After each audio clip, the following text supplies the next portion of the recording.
Let's jump in here just in case. Just in case.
Okay, that was crazy. Not quite what I need though.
It's something. Not good enough though.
Hello, Tara.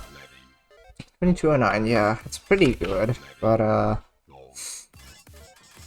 need to get to the end in order to prove my hypothesis. Just gonna keep pushing it for now. I'm a bully.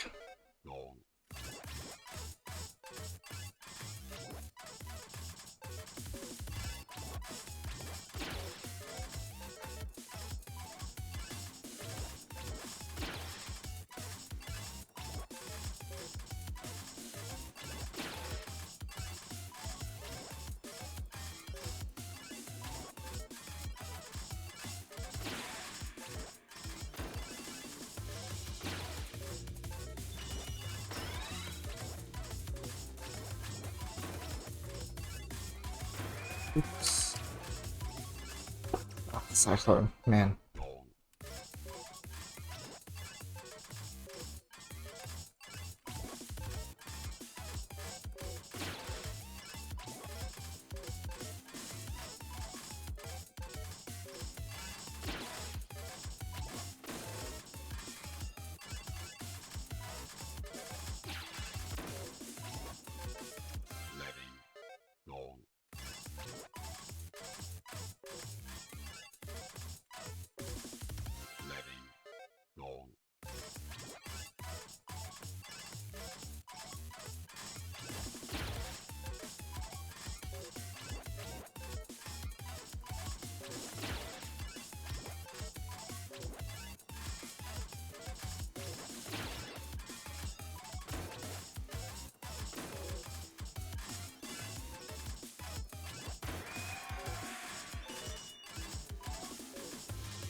One piece.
enough lock delay.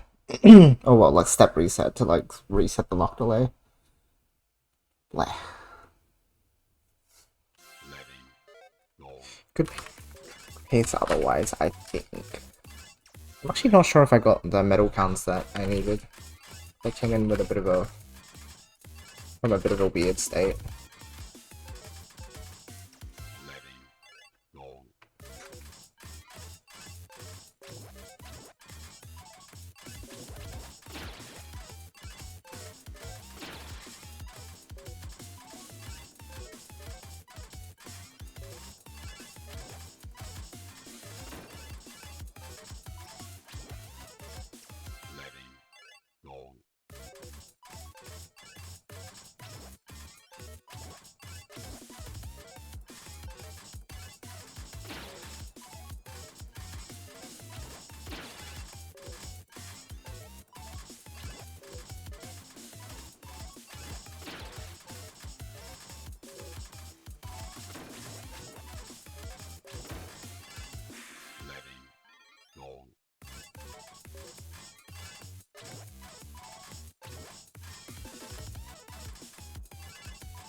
That was neat.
Ugh.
Oh.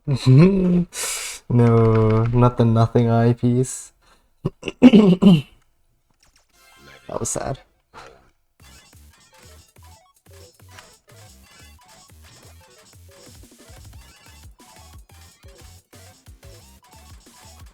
What the?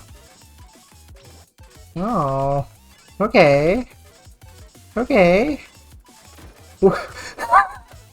How many pieces without his head? There was one. There was one at the beginning.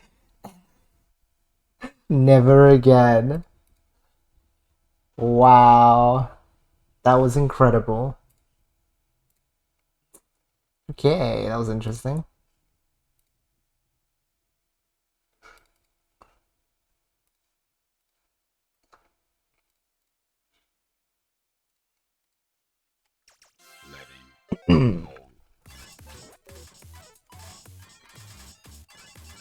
Ow.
I messed up at some point due to Cyclone, but I didn't even spot where it was because it happened so quickly.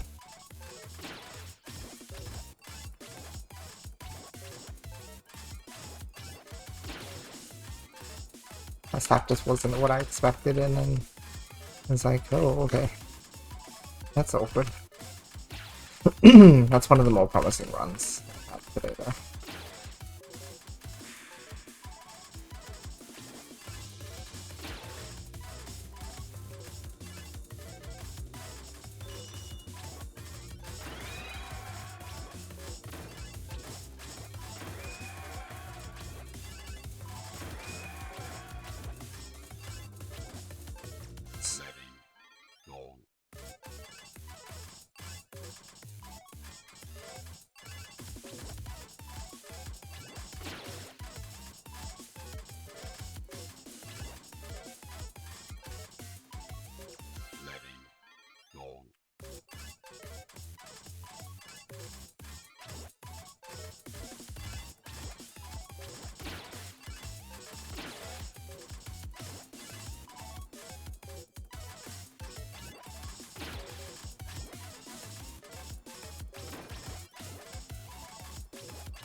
I perhaps had that run, but didn't resolve that sequence correctly.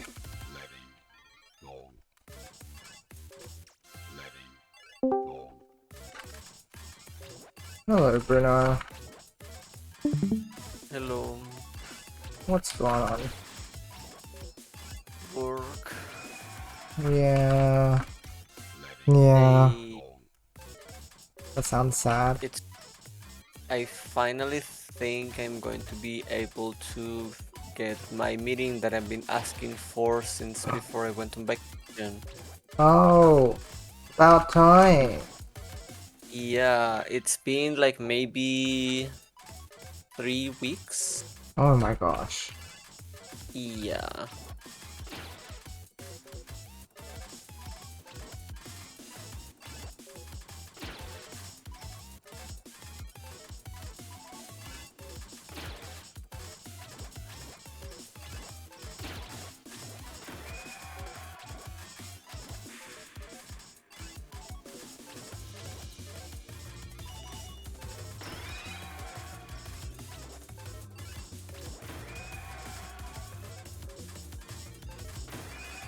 How's the grind going? A couple like decent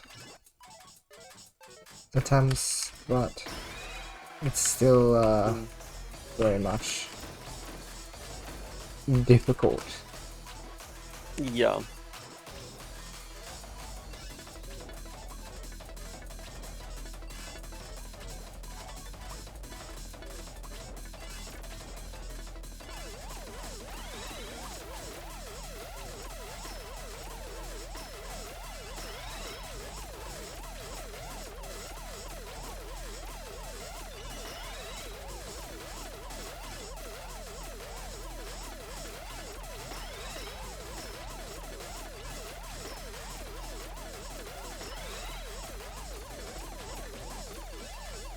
Wrong way, wrong way.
Cool. Yeah. That will not do it.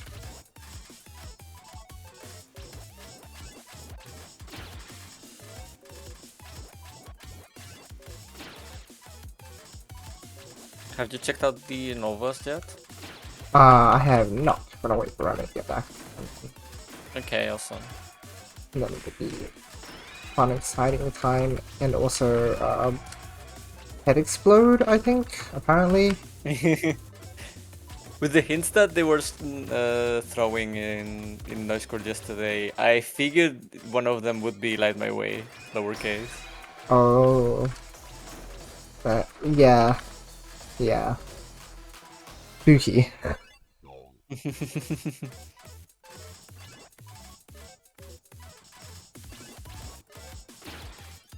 I wonder if surely they give Ura Hearts probably, right? I would think so. But I can find that out. That Let's see. means, oh, I'm gonna have to figure out how to add that to the Oh, that's weird. Yeah. It's okay. I don't think it's going to be any trouble actually. Really? Yeah, because Ura Hearts is, if it is like the others, it's probably going to be like 25 Ura Hertz max. Hmm. So just having an extra column for those that have Novas, and consider that just a regular Ura Hertz cell, and that's it. I see, okay. It's not much faster at just add an extra column. Yeah, exactly. That's what I'm saying. Uh, Have an extra column, but also there will probably we'll probably need a column to specify if the chart has or not a Nova chart. oh, the multiplication, yeah, multiplication by 4 isn't gonna work anymore Yeah, no, for definitely chart not. counting, yeah. So it would be like hard-coded 25. Right.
Oh, that was so insane too.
hard to play so fast. Oh my gosh. Like, it's possible. It's possible to do 4-second sections, but oh my gosh! It requires so much. Like. And here I was saying yesterday that TGM is actually way more methodical than I remembered. Me, when I have to do the methodical stuff in like no, not 2 seconds each. Oh, I wish it was 2 seconds per piece. 2 frames, more 2 like. frames. Well, if I'm placing 10 pieces in 4 seconds, then what? It's Yeah.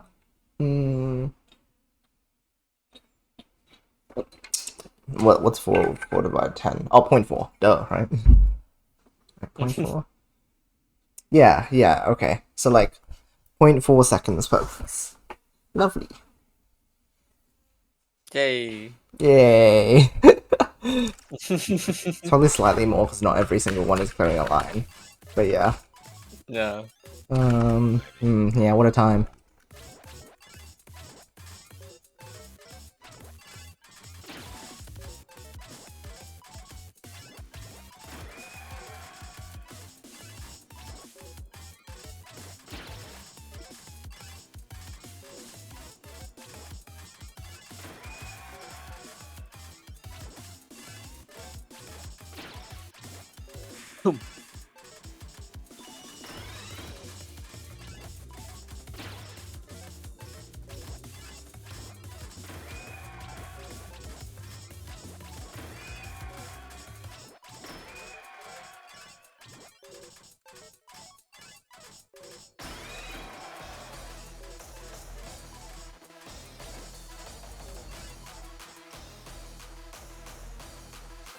So clean too.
Yay.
That was a bit weird anyway, because I lost pace for a bit because I was having to do weird solves. Oh, golly goodness. Okay.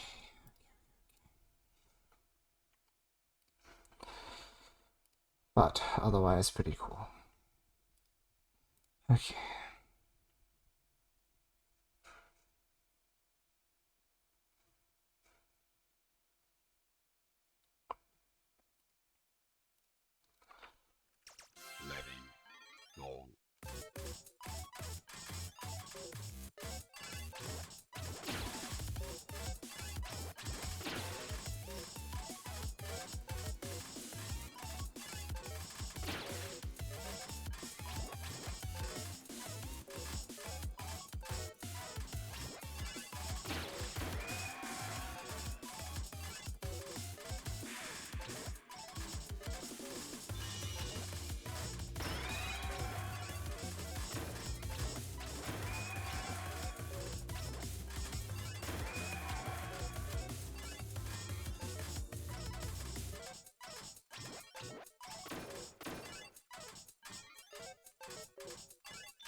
Every time you repost this image, a random person on Earth has turned into a Zorua.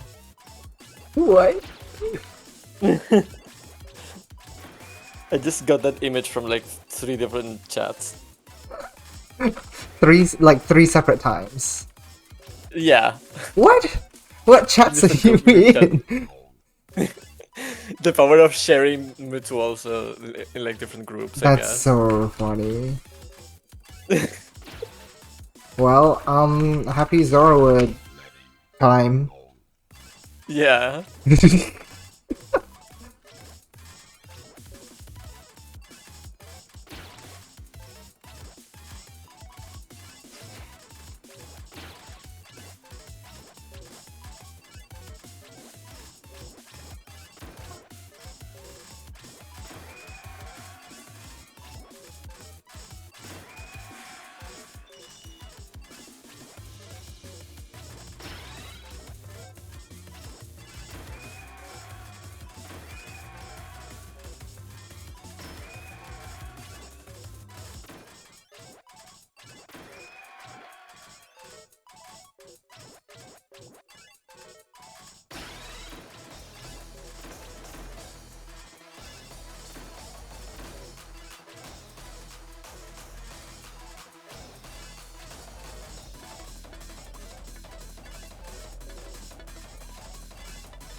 My brain. My brain. This is a bad idea. Oh no. I've never done it This is your before brain. though. And this is your brain on NPK. So true. Starts freezing. Yes, this is true. Yeah, you've heard of brain freeze, but have you heard of brain freeze? Yeah.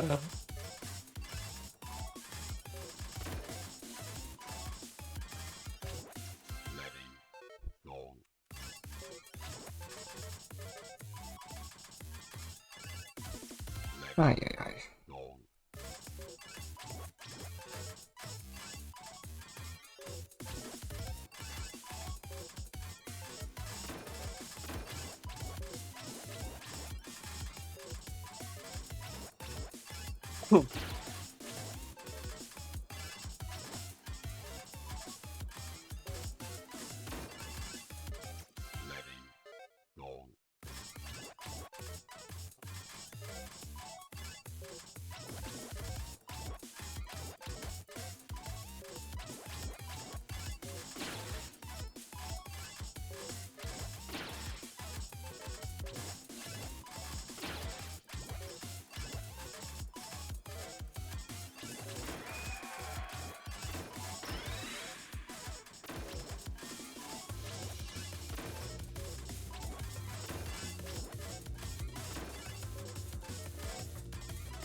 Fuck.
A post has shown up on my Tumblr dashboard, but it's been filtered out because it says this contains filtered text and it says hashtag DR. So it could be Tetris or it could be Danganronpa. Which one will it be? Oh my gosh. It was the Terran.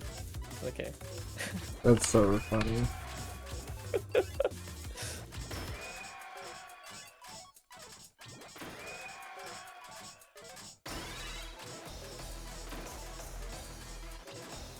Oh, I had a PC if I didn't turn the straw. Ah.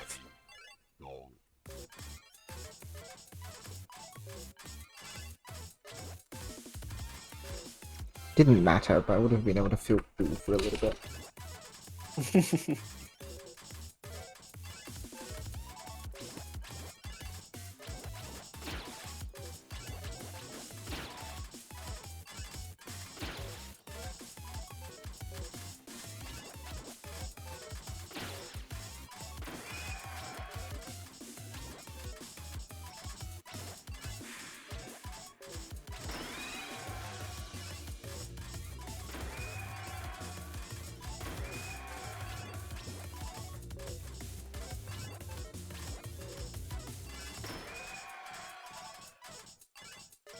I guess it is due to the to the rhythm of the pieces showing that I think it's easier to reach flow state with TGM than with the regular Tetris.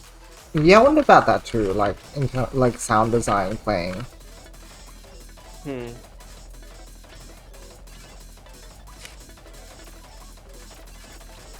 the fact that you have less control over when the pieces spawn. Like in Tetris, in standard Tetris, it's like as fast as you can. While here it's like, oh, the pieces are going to spawn like at this rate. Yeah.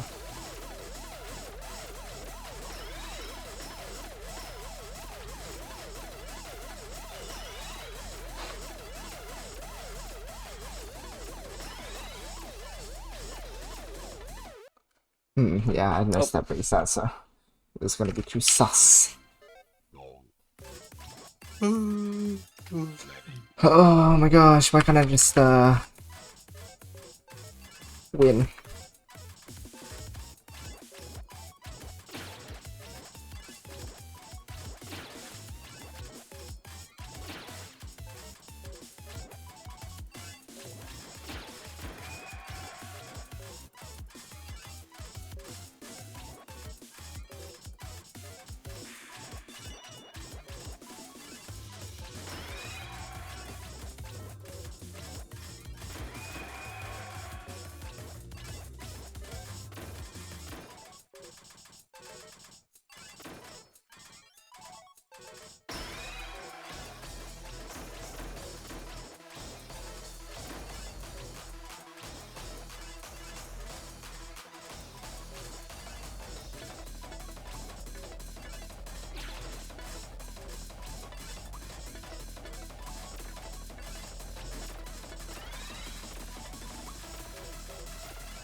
Oh, shows up water.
Joker.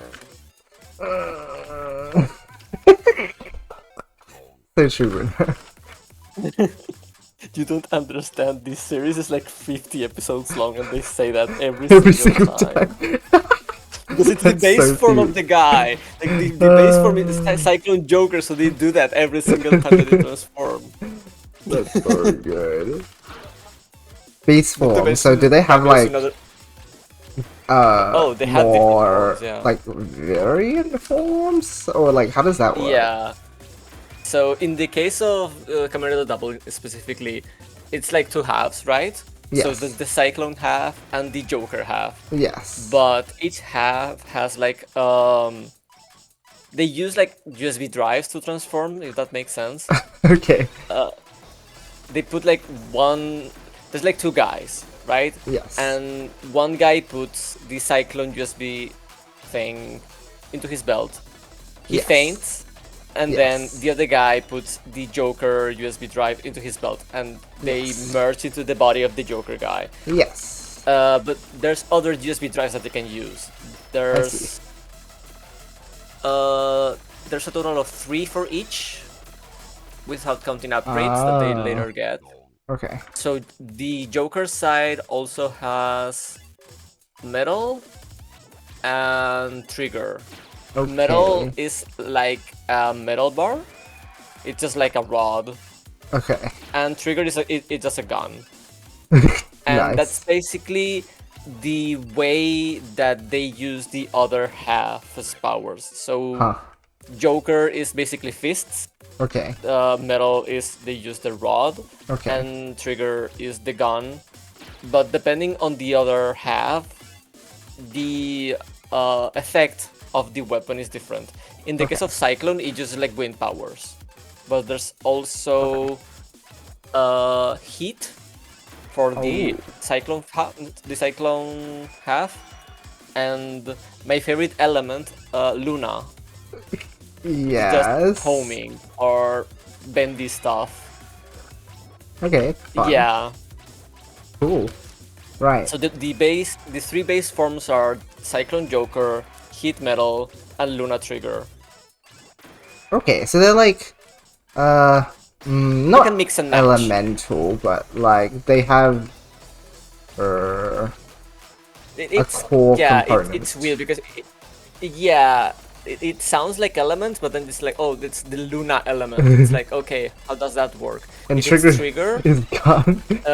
Luna trigger is like their bullets are auto aimed, like they're humming. It's like, okay, then how does that work with Metal or Joker? Oh, he just like bendy and he can stretch. Like, what?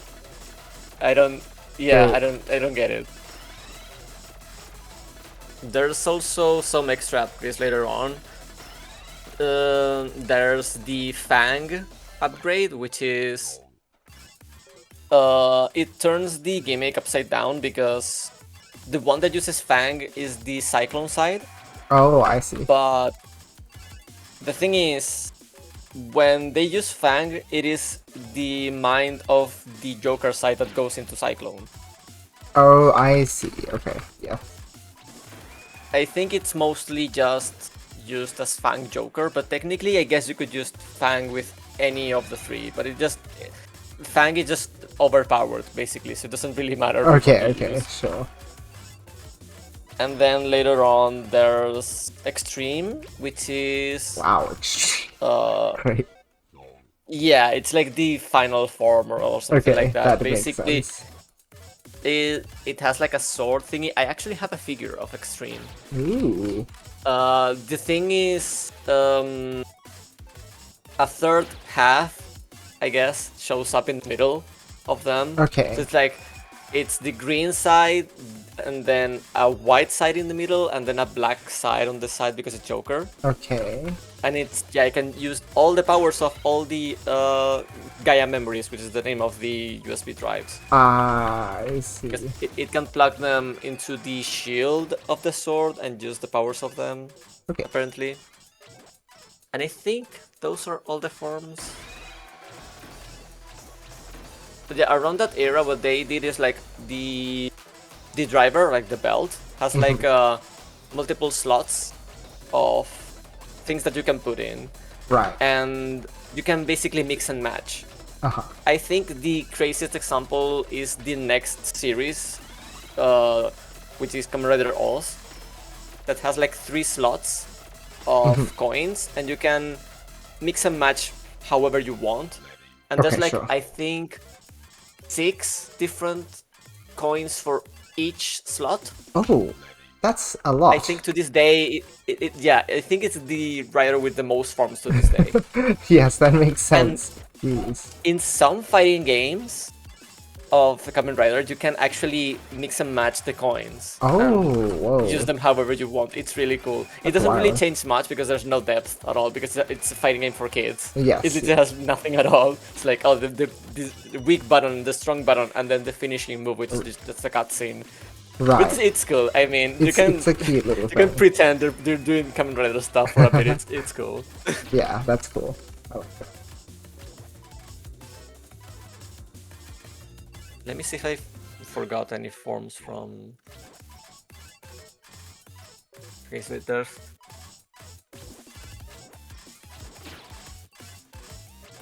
Cyclone, Heat, Luna, Joker, Metal, Trigger... The Cyclone Skull, apparently. I think this is from the manga. Yeah. The Fang... Yeah... Fang Metal and Fang Trigger only show up in the manga as well, I think. Yeah.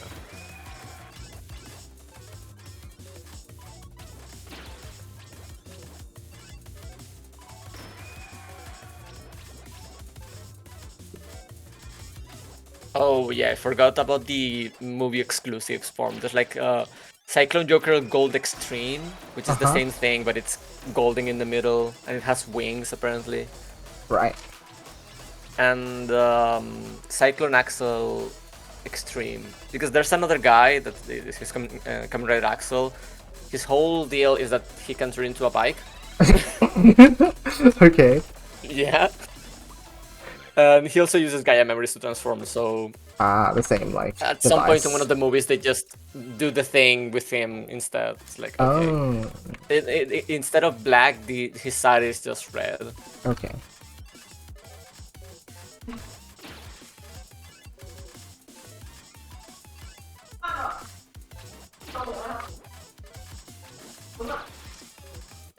and there's some meme forms that I call them meme forms because they make no sense. They only show up in one movie. It's like Joker, Joker, and Cyclone, Cyclone. Just like the guy's entirely green or entirely black, and it's like, how does that even work? Don't worry about it. It's a movie, and it's not really canon anyway. Okay, I see. Just for fun. Yeah. I think it's the other writer from the crossover movie is able to make a full form for each of the guys, even though they shouldn't be able to do that. Sure, right. So they just transform into full Joker and full Cyclone, which is very strange. Right. Because the whole gimmick, when they showcase the writer, is that the previous writers saw them from one side. It's like, oh, that's a green writer, and there's another person on the other side. No, that's a black writer because it's half and half. Right. It's like, no, now there's like actually a green writer and a black writer. Okay. Sorry to ruin your fun.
If nothing else, I think it's really funny to see how the Kamen Rider belts have been evolving through time. Oh. I shouldn't call them belts, I should call them drivers, because some of them are not belts. There's this guy that just has a gun to transform. It's like, okay. He just puts cards in a gun, and he shoots the gun, and then he transforms. Oh, great. And actually, the most recent Kamen Rider series, the Pro Tag, he uses a belt, but instead of putting it where you would wear a belt, he wears it like you would, like a seat belt. Oh, that's okay. Right. Just puts it on his chest, and then there's like a dent on the belt where you can put like a ball thing on it, and then he just moves his thumb really fast over the ball and it spins, and that's how he transforms. Okay, that's fun. It's like, we need to sell these new toys or else we will die. That makes sense. Okay. That's so cute. It's really funny, like, seeing the grown-up, like the actors using the toys. That's probably my favorite thing in all of Kamen Rider, because they also, they not only get like the objects for transforming, they also, there's gotta be, listen, there's gotta be a phone for the Kamen Rider, and it's gotta be a toy phone. Okay. And they use the toy phone for every single series. I think it's like maybe one or two that they don't have like a toy phone, but it's like, it's really big, it's clearly plastic, it's that's not working like a phone. That's so funny. And then they show like, oh, here's the screen, and then you see like the quote-unquote screen on like a toy iPhone, for instance. Okay. It's like a plastic thing with like very big and cartoon-looking icons. It's like, yeah, that's your phone. That's fun. In Kamen Rider Double, I think it was, the phone was like a flip phone. This is like from 2009, I think. Okay, sure. And the flip phone was actually it was like how do you say this? Like a kabutomushi, like a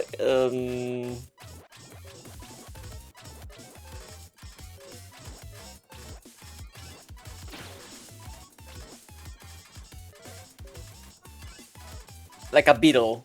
Yeah. Oh, okay. And it transforms into an actual beetle and flies around. Okay. Fun. It's Cool. like, oh, Great. you get my phone, and the phone just flies in the shape of a beetle, and it transforms into a flip phone. It's like, oh, okay, then. That's so funny. You gotta get used to the whimsy. It's at some point the stuff just becomes normal to me. Like, oh, okay. Right. Oh yeah, like this is just a thing that happens now.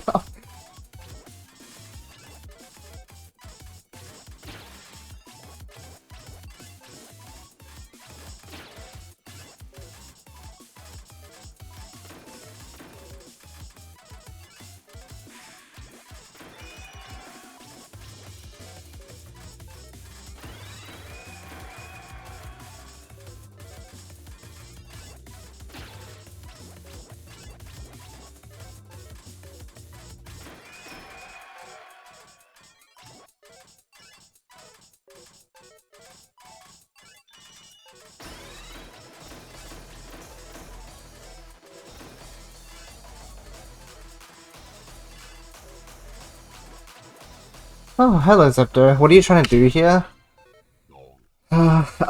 Create a proof that of something that I don't want to be possible, because the game is probably going to expect us to do it, because Oh. of course they are. If I can do it once, then I can at least be like, this is theoretically and also practically possible. However, the problem is that you'd have to do it twice because of endgame, which is horrid. Where is the, that piece was a little late.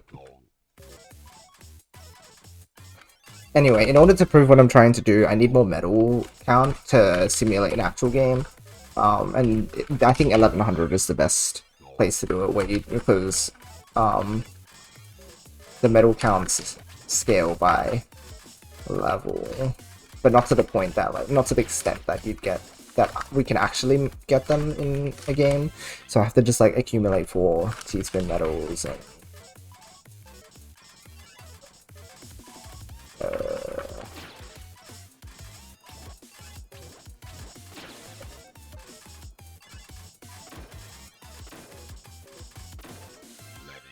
and 6 Tetris medals as well, just to, like, catch it up. I don't think there's really a better way to do this otherwise.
Why you cyclone so, like, evilly?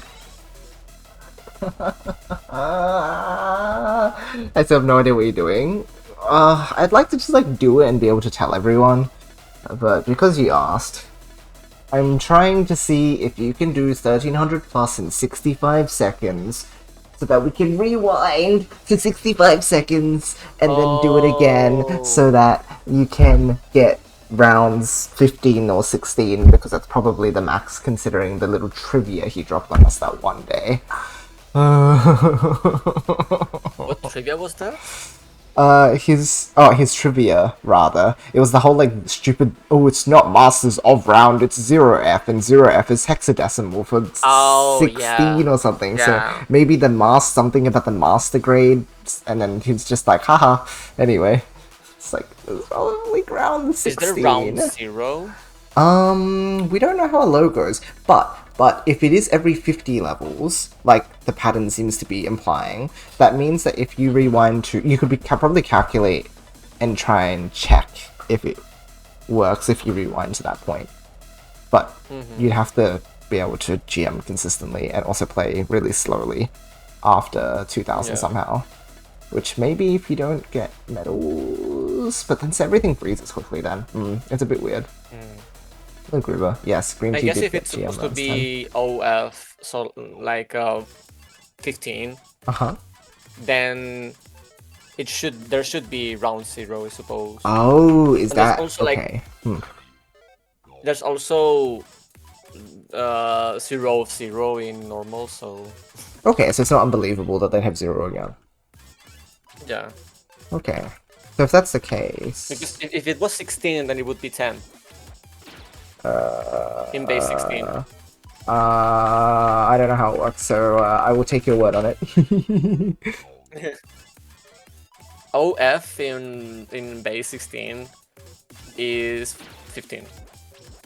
Okay, gotcha. Because the base indicates the value for each digit in a number, so to the power of 1 it would be the base itself.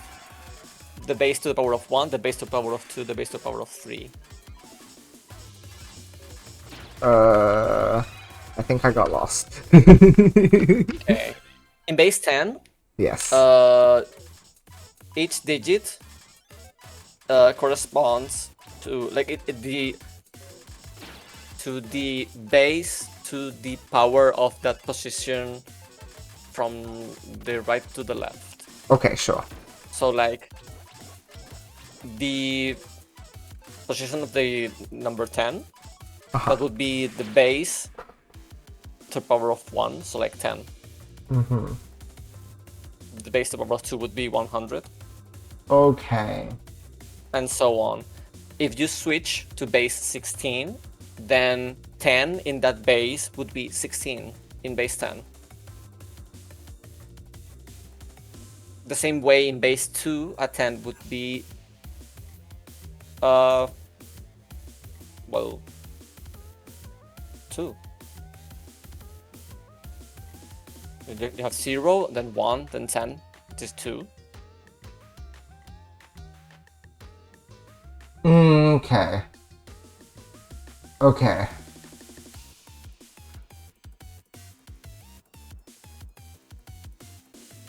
Sort of okay. I think my explanation is overly complicated. It probably just needs like a visual to go with it, to be honest. Yeah. That's probably what it I'll is. just pull up Krita.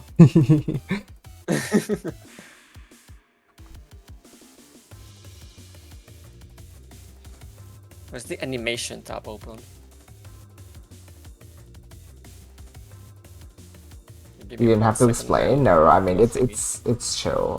I like to get. It's saying the goal out loud is probably important too, as a sanity check, and I still sound insane anyway. So what's new?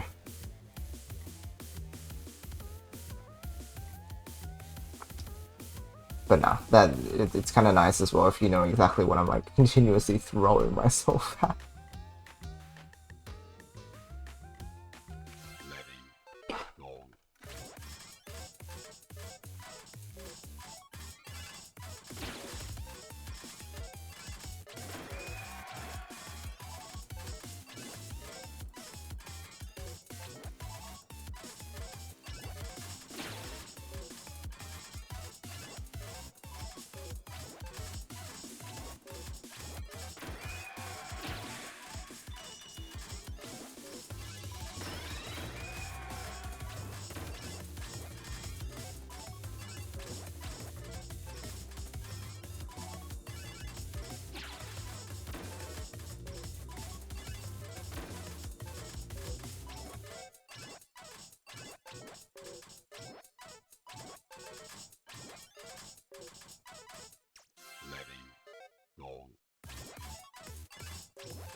Getting to watch more 1300 plus CGM4 is always fun. I'm glad.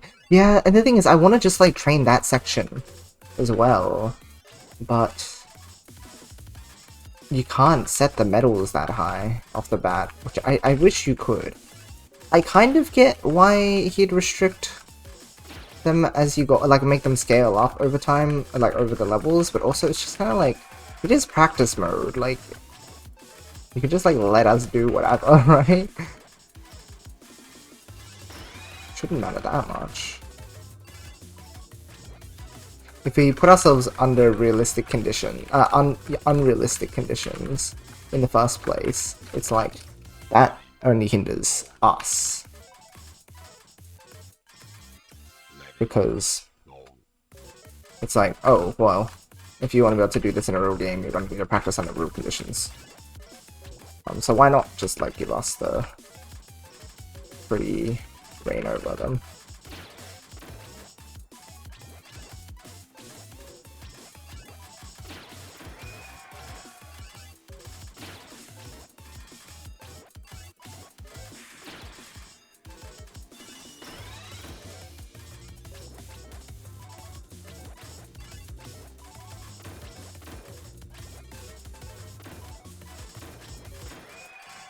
Still need 4 Tetrises. I think it's easier to visualize in base 2. Here. 1 moment. Bleh. Oh, I didn't get the Tetrises anyway. Let's take a look.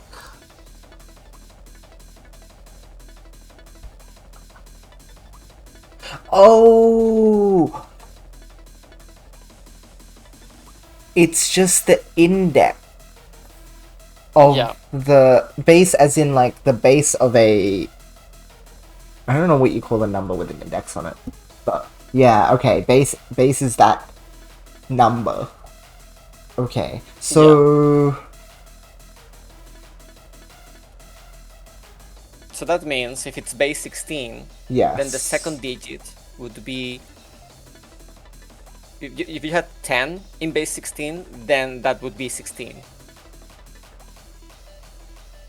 The base indicates how big your 10 is. Okay. Okay.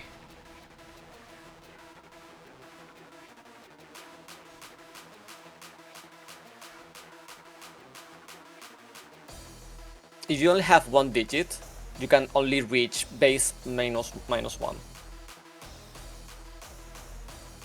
From 0 to base minus 1. Okay. If you only have 1 digit, you can only go from 0 to your base minus 1. So, like, in the case of 10, you can only reach 9. In the case of 16, you can only reach 15. Okay. In the case of 2, you can only reach 1. Right.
I've run out of water, so time to go get some more water. I shall be right back.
Let's see.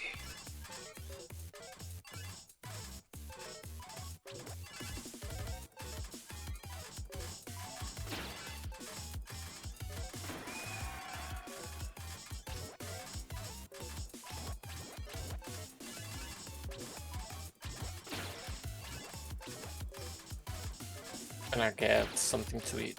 Give me back. Good idea. That sounds good.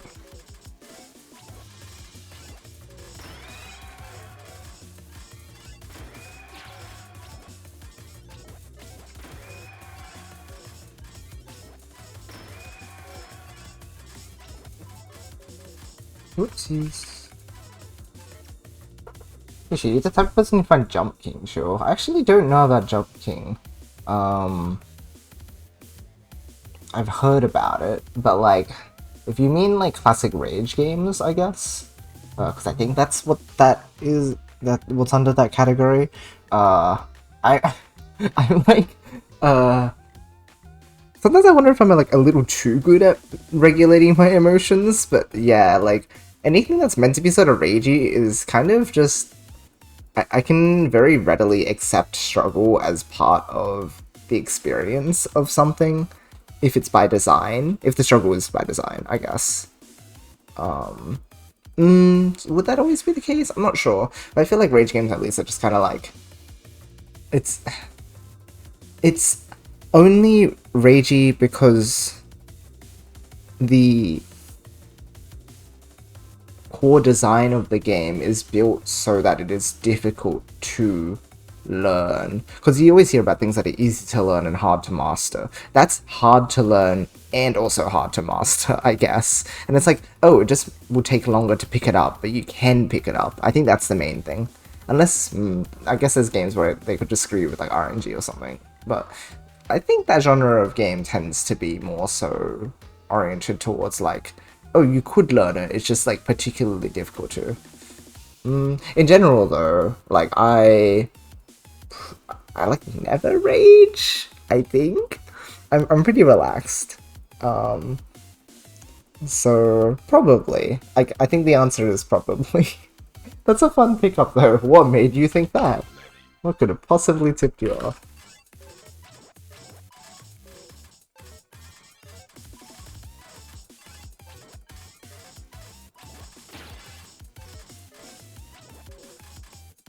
Ooh, that's unfortunate.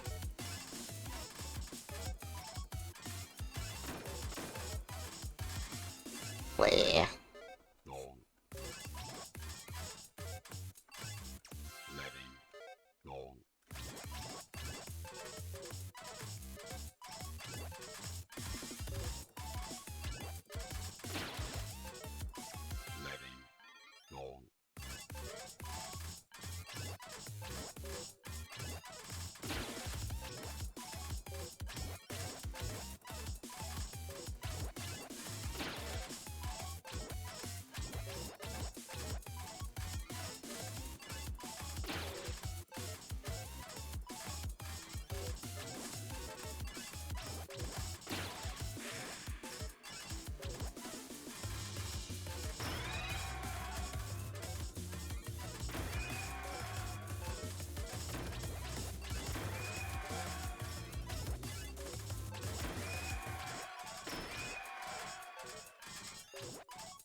Oh no, no.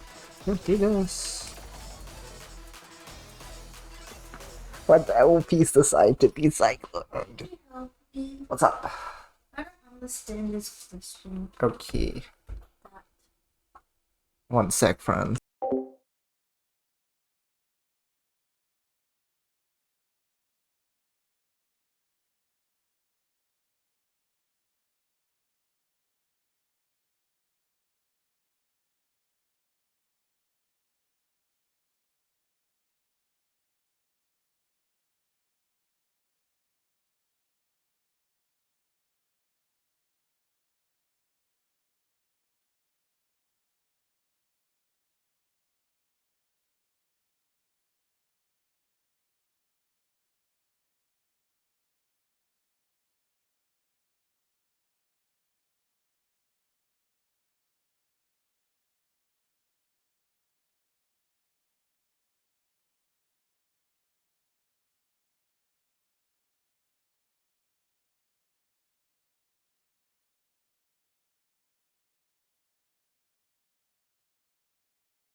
Whoopsies, I did not. I forgot backspace this. Hello. Hello. Backspace, really? Backspace also goes back in menus. Don't think I ever used that Interesting. actually. Now that I think about it, that's so funny. I appreciate that, Zeptogram. Seem like naturally relaxed. I do my best. I try and aspire for like a chill stream vibe, unless like with exceptions, of course. Where it's like if you want to type streamer for commentating or something like that, then it's different. But for the most part, I like just being able to probably be background noise for people. Happy to just exist. Oh, I forgot. I need to set it to 1100. That's so evil. And I need to, yeah, just push that.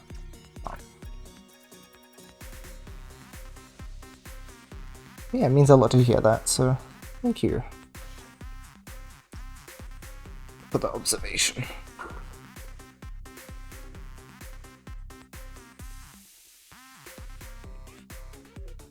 And my sister is just finishing up an assignment.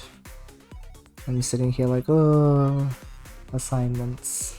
Boy, do I not miss those. No.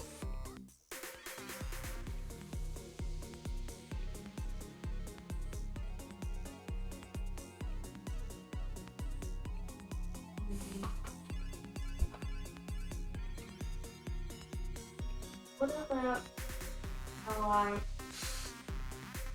I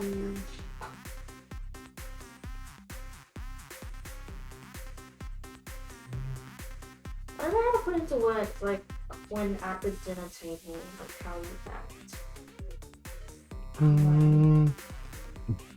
Influence her. Manners? Yeah, sort of.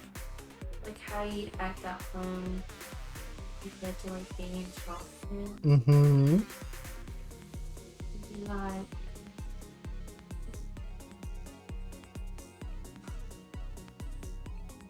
being respectful or being rude at the table Yeah, yeah, in terms of their behavior. yeah, that would count.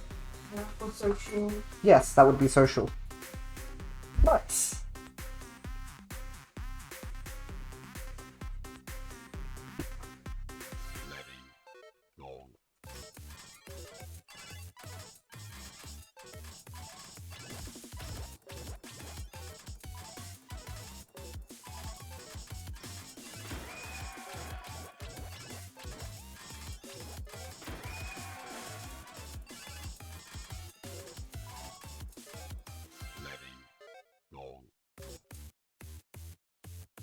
Then you're a bit concerned with how will you regulate your emotions. We've always been this way. Oh, I guess like yeah. So you pointed more so that like I'm naturally relaxed, and I think it's it comes naturally now. But I think that well, it's certainly not always been this way. Like it's something you kind of have to. I guess it's like you train yourself to respond to things in certain ways, and not everyone has the privilege of being able to do that necessarily, but I think there's a lot of it's probably like mindset thing is the biggest cause in my case. So looking to like reframe things in a different light is one of the biggest influences for the way that I then react to something, I guess, because it's like if I can reframe it in a way that's sensible and to myself, then I'll have way less of a reaction to it in general. I think that's a bit nebulous. So for example, like That's the entire basis for cognitive behavioral therapy, actually. oh, okay.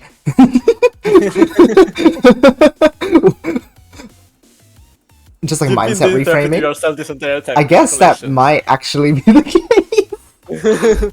But yeah, as in like mindset it is reframing, basically Bruno? reframing stuff into not I fail at this, therefore I'm useless. No, I Right. failed at this because I did this thing bad. Yes, I need to yes. fix that specifically. Right. That's interesting.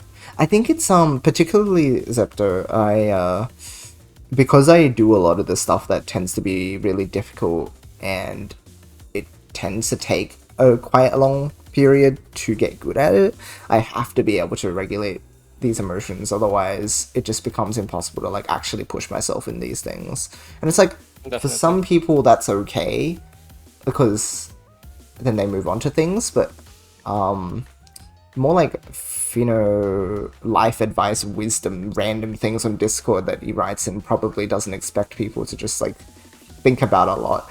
But he's talked about like, if you don't push yourself in an aspiration for an extended time, you sort of like always have like a part of your learning and your life locked away, because there is something that you gain from that experience that you can't get unless you go through that exact type of experience, right? Like, it's a very personal growth thing. And yeah, like for me, that resulted in being able to just like remain calm in a lot of situations that would generally cause people to react like highly negatively, I guess. Yeah, the concern, I guess, is it's not like that isn't like world destroying or anything, but like, for example, sometimes in tournament settings I like don't get that nervous, and it's like, that's good, except when you think about that one curve where it's like the perfect place to be is like somewhat stressed, and also what's the other axis? It's like stress and I don't remember. I think I know what you're talking about, but I forgot. There's this one set of axes where like your optimal performance comes from like being in the middle of two different thingies, and then sometimes it's like like the easy way to put it is like, if I don't have adrenaline, then it's hard to get like pumped up for certain things when I need it, my brain to be like extra alert for it in the moment. And that's not to say I don't get nervous at all. Like in grand final settings, for example, I tend to still get nervous. But sometimes I come off of something like really relaxed, and it's like, oh, maybe if I wasn't so relaxed, I would have actually locked in and managed to get it. But on the other hand, it makes it a lot easier to keep throwing attempts at something. So it's never come to the point where like I haven't succeeded at all at something because of it, because I just put more time into it and then eventually I get there. Generally, it also means that the journey there increases my consistency at stuff way more than it does for other people, because I've had to go through the long haul. So I joke all the time about, like, in the noise community, about how I have the choke artist title on, right? Because I choke at everything, but I'm like so calm about it every single time. It's like, oh, I just choked like a double S+ on the hardest try in the game, and it's like, oh well, too bad, time to try again. Whereas like other people, maybe they would have gotten through it because of the adrenaline, right? They'd be able to just like push through and really lock in. But my experience of having to redo it even after getting so close so many times means that I get really consistent at like the majority of the chart leading up to that point, because I've had to redo it so many times. So then I get really consistent. So it's like sort of a give and take situation. You always have to sacrifice something if you want to get good in a certain vein of things, but yeah. Anyway, that was a long spiel, so hopefully it's enlightening or something. I think generally that's just kind of the reason I carry myself the way I do. Yeah, good questions. You're making me become very introspective.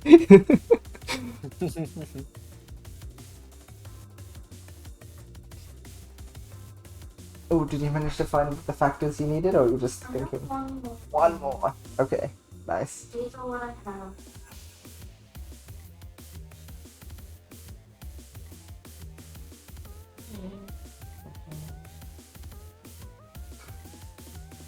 Ooh, that third one in local community physical is really good. It's true, yeah. Like when people see that sort of thing, they get like. I jump on the bandwagon. Yes, exactly. It is a big influence.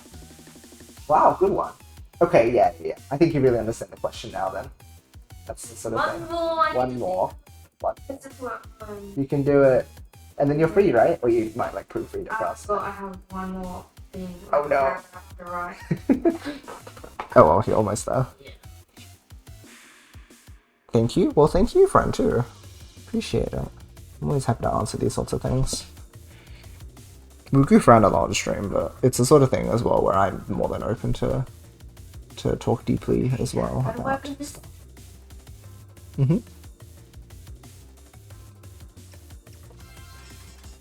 Oops.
Oh, okay, that was a good start, but I couldn't figure out how to solve.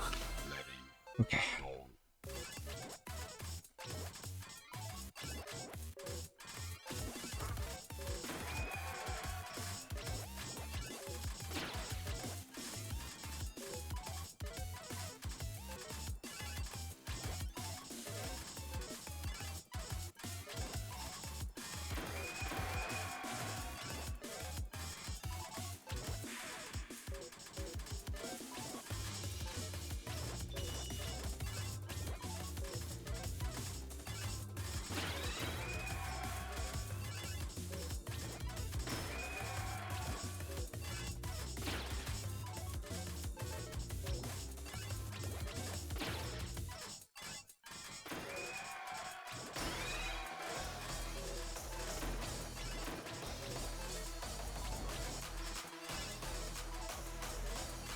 Oh, why didn't you just go over? Please, lock delay, please. I need a redemption, please. Ah. Used to get angry at games a lot. I somehow learned to be calm. Can't remember how, but I still find things like chess too stressful. Oh, okay. That's really good. I think it's a good skill to be able to maintain calm. Just as a general thing.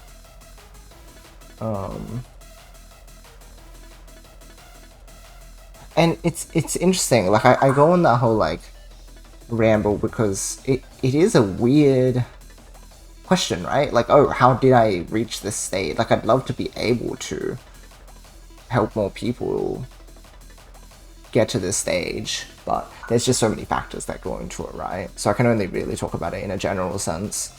Oh, well, also, it takes introspection as well, of course, to identify things that you've done that have helped you get to this point so that you can maintain it, right? But yeah, it's a weird, mysterious thing. It's like, oh, sometimes we pick up on skills and it's like, oh, where did that come from? Stuff like chess too stressful. What do you mean by that, actually? Is it more like because it requires so much mental exertion that it becomes stressful, or like these days I don't get angry at video games when my opponents are being toxic for no reason. Like, hello, can I have some human decency, please? Everything else is part of the learning process. Oh, you've tapped into the one thing that'll like annoy me too. Because again, I'm not even easily annoyed as well. But with the moment people start like forwarding in PPTQ, like, you should have seen me when I was watching Doremi stream the other day. It's just so frustrating. It's like, come on, can you just play the game? Like, he's trying to have a good time. He's trying to play real matches with real people. But all of you guys are just sitting here doing forward. It's like, oh. And it's frustrating because it hurts someone. That's the main issue. Or like, because it's like negligent. Because it's just I don't know. Yes, that It's not that gets on my acknowledging that nerves too. the strat is only fair if the other person does 4 wide. Yeah. And both players playing 4 wide is not fun. Yes, because exactly. it's literally just waiting, it's stalling, it's literally not playing the game. Yes, yeah, pretty much, right? And it's just like, this just saps the positivity from the other player's experience. And it's just like, okay. And there's more blatant examples than that. Like, in tournaments, for example, you can then argue, like, oh, they're playing to win. It's like, okay, I guess. But it's like, very ugly. I don't think it's an earned win if you're, like, using 4 wide to win. Yeah, there's a lot you can argue about it, but in general, if it's just, like, you're doing something to, like, hinder someone else's experience, that's when I want to get fired up.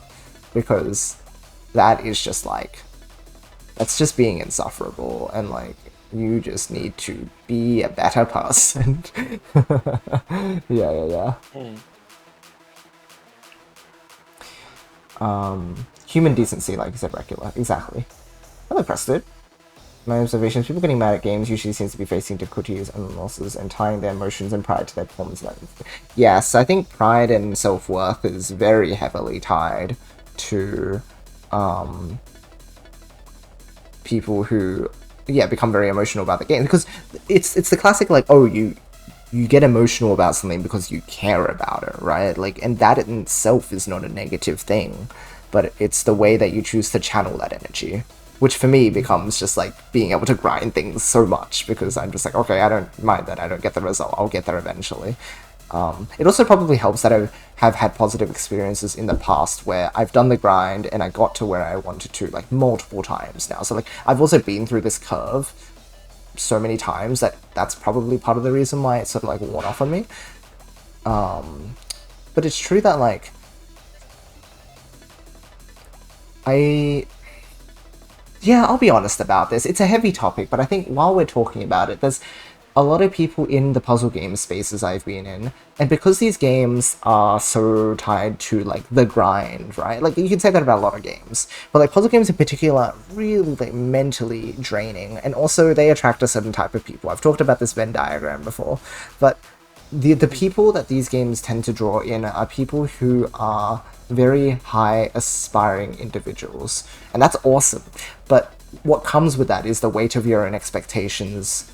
Well, expectations in general, but, like, in particular, people's own expectations tend to get in the way of their ability to see their own improvement and other aspects of the game, right? Because it's always like, oh, I want to be on the up grind, like, I just want to keep getting better and better. It's like, that's great, but also, like, if you tie it too closely to your self-worth, then you are going to fall into a ditch at some point, because it's, like, inevitable that you will stagnate at some point in time, or, like, hit a plateau. Like, it's part of any learning experience. It's rough. That's the sort of thing that takes, like, an extended time to, like, grow out of, or even seek help for, if it gets, like, to that extent. Because I've seen a few cases of it in the community, and it's tough, but I think that's where, like, connecting with the community can be really healthy, because being able to, like, share those experiences is so powerful. Yeah, you can learn a lot from other people, and even just, like, the empathy aspect, right? Being able to relate to others is really healthy too. So I always encourage people to, like, The dangerous reach thing out. about, in this context, puzzle games is that the moment that they have a versus component, instead of directing that anger towards something productive, it's very easy to just attack the other person. This is true too. Yeah. So Yeah. You gotta be careful with that. Like, it's not that harming yourself is good either, but don't harm other people. Yes, exactly. Hello, Carissa. Seen the same happen with almost any grinding genre. Yes, precision platformers, Denmaku, roguelikes, even, like, speedrunning, anything that requires people to... The whole, like, genre of things where people push the limits of human potential, right? Or, like, anthropobeing potential. It's like, you are there for a reason. You're on this grind for a reason. Because you believe in being able to push past but also because you believe in that, it's easy to get strung up on the fact that you should be able to achieve that already, when the whole point is like people say this is impossible for a reason. Like, it's really hard. Playing Tetris for such a long time has largely desensitized me from it, but I definitely got very angry at certain games before. Right, yeah, like, I think when you go through the cycles enough time, that's probably part of the reason why I'm also good at this, like, emotional regulation too. Just, like, being through this so many times. Experience does a lot for a person. Even mainstream genres, people seeing something go wrong and their instinct can blow their top. It's true, yeah, I think I am speaking less from the mainstream perspective because I'm not in those spaces a lot. So to be honest, I don't really know what the average person's experience is with video games. Well, I kind of do, to an extent. But yeah, I can really only speak from where I'm experienced from. But it's true, like, the average person can also get very heated over things.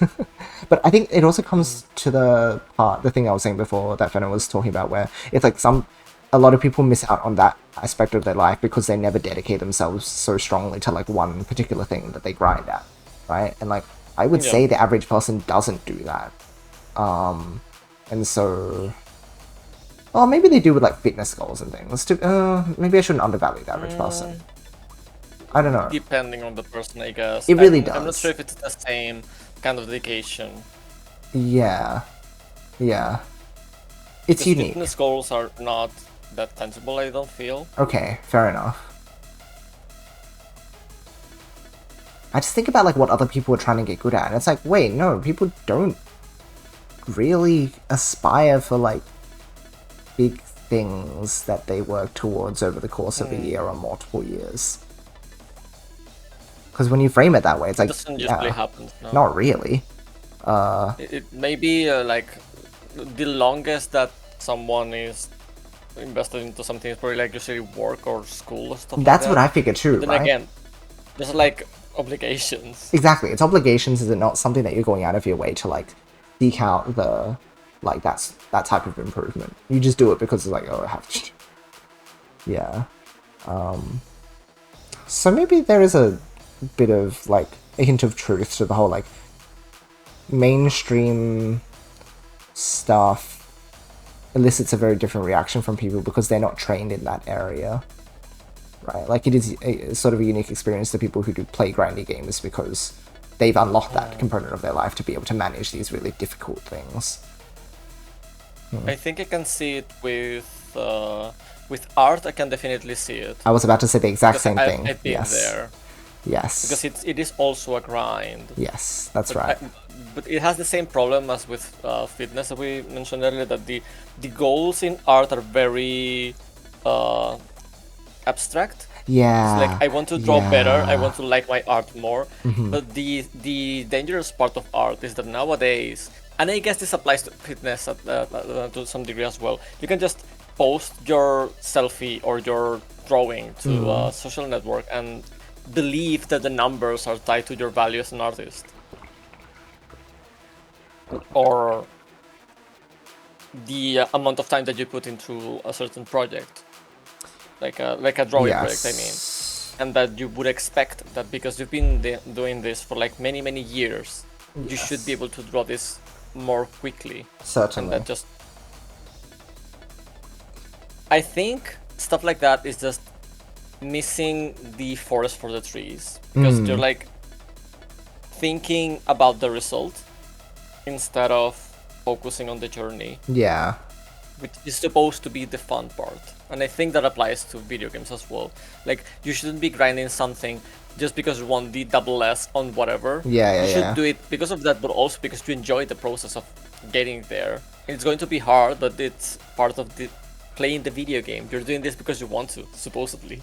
Yeah, no, this really like ties back to something there's someone I've been talking to really recently who I've been talking a lot about, like, the frustration comes with always trying to seek that, like, that release, that catharsis of, like, oh, I've achieved this goal, or, like, I've been able to do this thing, and, like, when those goals are tied to such flimsy things, like, sometimes abstract goals in art, or I'm even thinking about, like, in Puyo, for example, a lot of people go, oh, my rating, or my set count against someone. yeah. And it's like, the set count is way too variable because it depends on your opponent's condition too. Like, you can't rely on that as a means to get gratification necessarily. Again, so like if you get a tournament win or like, you know, you could do really well, but you always have to like seek out something that's more tangible than that if you want to reliably get good at something. Because otherwise you will keep bashing your head into things because you're looking at the wrong thing to measure your self-worth, I guess. And then there's also the problem that if you always frame your value according to, let's say that my goal is to reach 3k rating on PPT rank, PPT suit rank or whatever, then what happens when you finally get there? Yes, exactly. You get the catharsis of, yeah, I finally did the thing, but then you're probably not, it won't be a plateau, it would be like you don't have any other motivation to play the game because you already reached your goal. And maintaining a rating is definitely not as hard as just getting there. Yes. So it's like, oh, you'll slowly stop playing the game because you run out of goals for it. Exactly. Yeah. Yeah. Again, it's I like... think it's very important to remember that you like doing a thing, and first and foremost, play or do the thing because you enjoy doing it. Yes. And then get goals after that. Exactly. Yeah. It's like big picture thinking, really. Yeah. I'll just back read chat. Leaving opponents feel loss is wild considering it's a symmetrical game. I always talk about this. When you win, someone else has to lose, which sounds like the most obvious statement in the world. But it's like, it's true. You are taking away someone else's win when you win. Yeah. And it's like, well, when you lose, someone else is winning. It's like, okay, that's fine then. That's merit to them.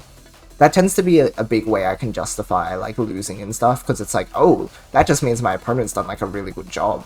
Like, when I'm losing in these, like, tournaments in Puyo recently, I'm just like, oh, people are improving. That's sick. That means more competition. Like, it's a good sign.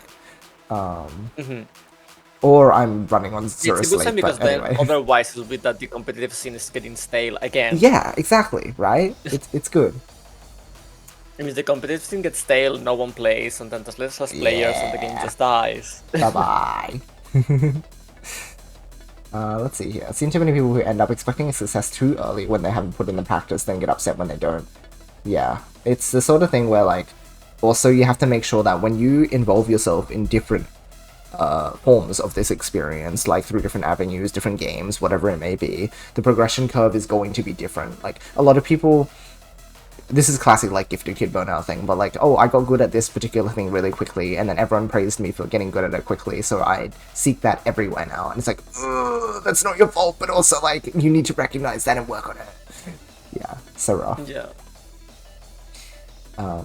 Carissa mentioned, yeah, creative works as well. Exactly, yes. Some people spend years on creative projects, and it's just tough because it's, like, not as tangible. Except that people now have, like, the internet, and it's, quote-unquote, easy to get a tangible reaction, but it's like, it's a slippery slope. But it's, at the same time, it's the the number of likes that you get on a post could be as easily dependent on just what time of day you post the thing. Yes, literally. So, like... Yes. At that point, you have to recognize you're doing it like, you're playing like a business. If you're seeking out numbers. And it's like, do you want to become that? Probably not. Yeah. Unless it's your livelihood, then it's understandable. But if you're doing it for your own joy, then no, don't treat it like a business. That's so sad.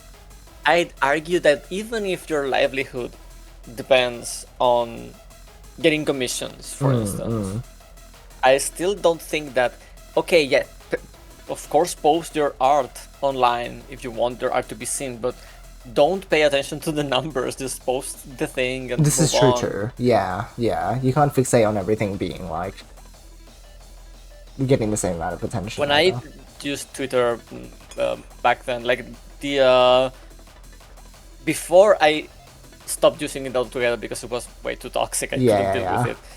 Do you think that I did that made it a little bit better was to just an extension that just hides the number of likes and reblogs on Great. things. Yeah, fantastic. Not only on your own posts, but like in general, Yeah, so that you don't feel like you should retweet or like a post because just someone else because. hasn't. Yes, I really like Yeah. that. Yeah. Because I think just the number being there just enforces a kind of mentality that I don't really like. Yeah. And that's something that over the years Twitter started adding more and more and more numbers to the Oh, tweets. that was, yeah. And now there's like 5 different numbers. It's so like bad. Ugh. Yeah. I need to see the number of likes, the number of retweets, the number of views, the number of bookmarks. Honestly, What is going on? Do I really need all that information it's for so one excessive. single tweet? It's so excessive.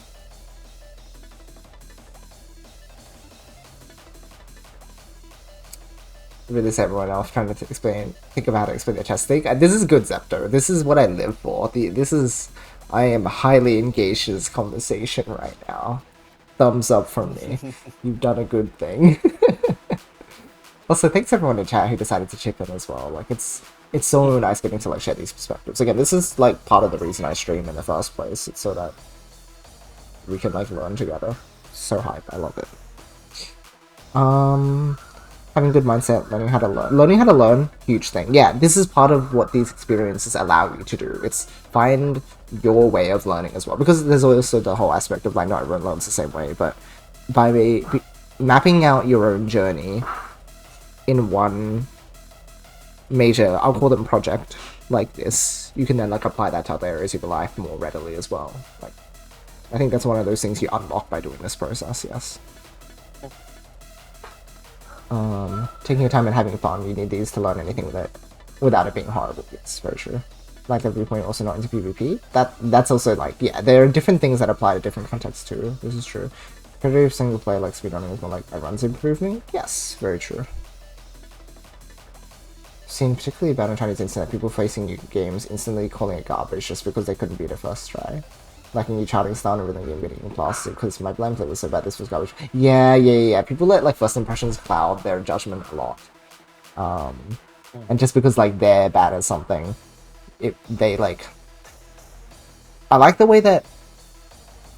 I think Katon put it at some point. Probably it was Katon about like ratings discussion, but it's the whole like you can't project your experiences onto other people by any means, and that also comes into play when I'm trying to remember the specific context behind this, but like literally just like a small change in wording going from this is a bad chart or this is not rated correctly to I feel that this is this way it changes so much because you're reframing it to be my experience with this was negative, but you're not it's not even about like hurting the developers' feelings, even though that's really important anyway. But like for other people coming in and reading that, they go, "Oh, so like this is a bad chart." Like my perception is now skewed because of something that someone else has said so objectively, and it's frustrating because what if that person got good at the chart and it's like, "Oh, this is just a garbage chart. I got lucky," right? Like this is. It's just again, it's like layers of consideration for other people. I think. This one's gonna review Bomber Chat. Oh, I like saw this in like my little when I opened Google in my phone and it has the little article and I saw the headline and I was like, I'm not looking at this because I don't feel like it. But okay, that's interesting to know that that's what was going on. Huh. Okay. Yeah, the need for instant gratification. So dangerous. And this appearing about numbers, number one priority. Play to learn, not to win, is what I was taught. Exactly, yeah. And again, I see this like a lot in things like Puyo, where people are thinking they need to rely on the number to track their improvement. When it's like you need to. When we say play to learn, we mean focus on specific things in your own gameplay that you can change, which will then reflect themselves in that number over time if you get good at them. But if you don't set yourself any goal in that regard, stuff that's like fully in your control, then, well, you're just going to get like RNG'd all the time, as it were. Yeah.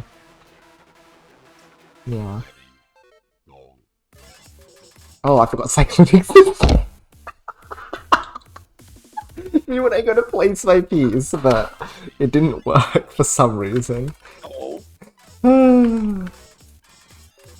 He was so mean.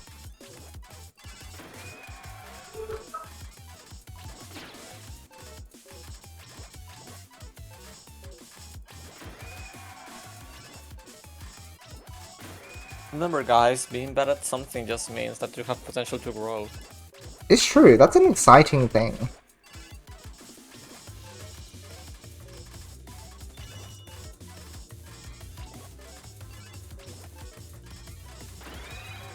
Because you yourself recognize that there's something that you can still do about your skills at that certain something. Yes, 100%.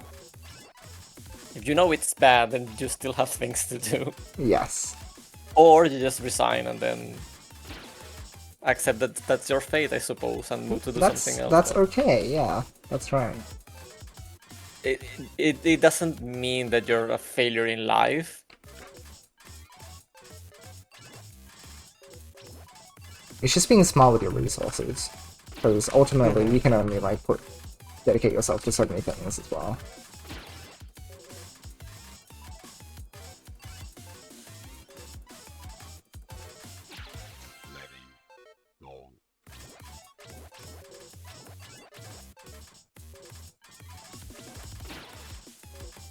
Yeah.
Acknowledging weaknesses is so much more productive than being manipulating. Okay, this is such like a... Okay, yeah, that's a massive thing for my mindset too. I'm such a rational thinker. So whenever I feel like... Well, I don't even feel them coming on now, but it's like... All of the time it's like... What's the point in getting mad? It doesn't do anything for me. It's easier to laugh it off because then you're bringing yourself like positive emotion instead, right? Like... It's like, I don't know, I could get mad at this, but they're just like, that just like upsets me and the people around me. I'd rather just not. Yeah. So easy.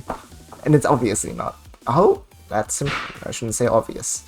But it is one of those things that, to me, comes off as very simple at this stage. Because I just go, oh, just like, don't do that thing. It's unpleasant, okay? It's not gonna do anything for me. I guess I'll just not. Yeah. I guess it's reframing and also being able to dissect Yes. the thing that you're not satisfied with. Like, okay, you can't just say that I'm bad at everything in this video game. What are you bad at exactly? You need to like realize what parts are the ones that are giving you trouble and which are the ones that you want to improve at, and then figure out how to improve at those. Yes. Which will probably entail some kind of grind, but it's easier to get better at something if you know what you're aiming for and practicing for and what to measure. Yes. Yes. Wholeheartedly agree. Yeah, introspection becomes a really massive component.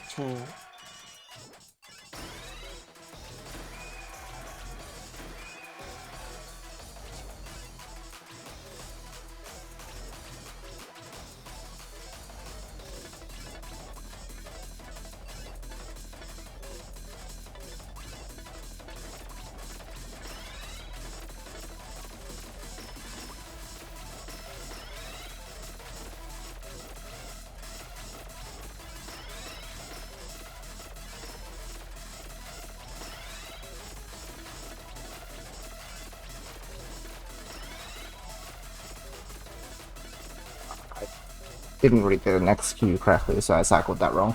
Oops. Good try.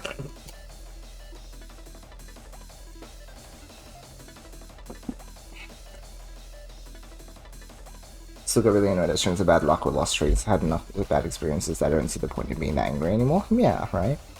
Obviously bad speech shots and jacks. I get very annoyed when people say speech art for you, but at least I can recognize just my skill set not matching. Yeah, exactly. That's precisely it, right? It's like being able to recognize where your faults are allows you to like channel your energy into your strengths, and also you can work on those weaknesses if you so choose. Or you can accept that that's a weak point, and that's cool. Yeah.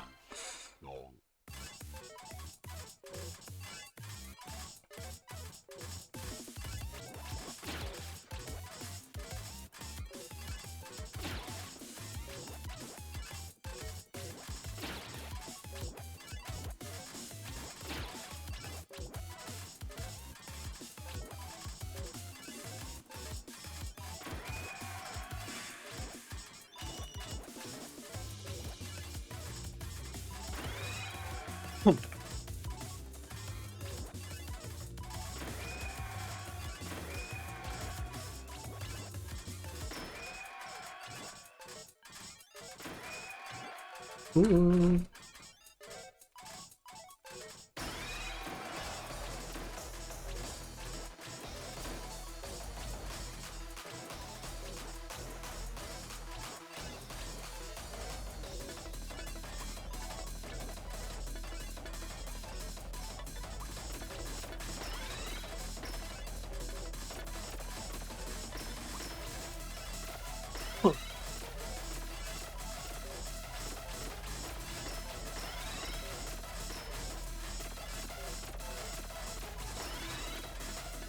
You're high up here.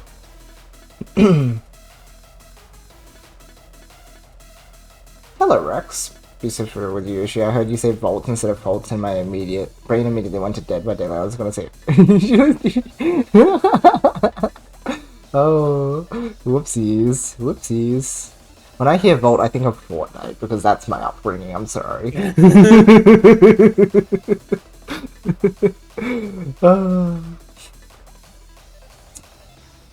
Good to see you around, friend. I hope you're well.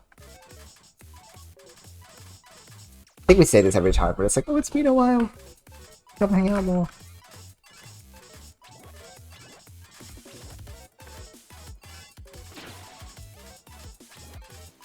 But I appreciate you being here.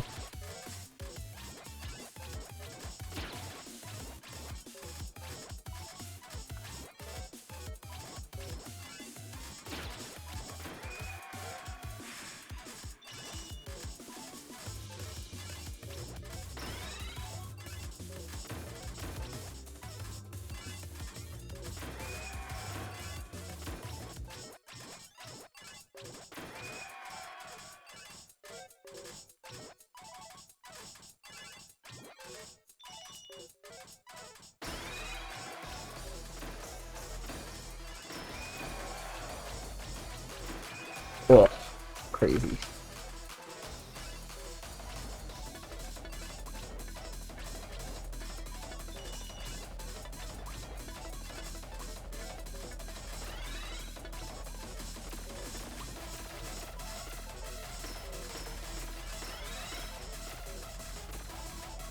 I have no idea how to cycle this. What? There's probably a way, but... You need to recognize your fault. Yes, I agree, you should. It's super important for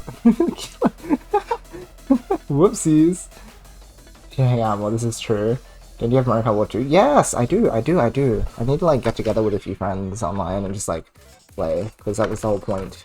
It's like, I'm gonna buy this and play it with friends. And it's like, oops. I haven't done that yet. To be fair, I guess I was on vacation for a little while, so... I've been out. Now that I'm getting back into things, yes.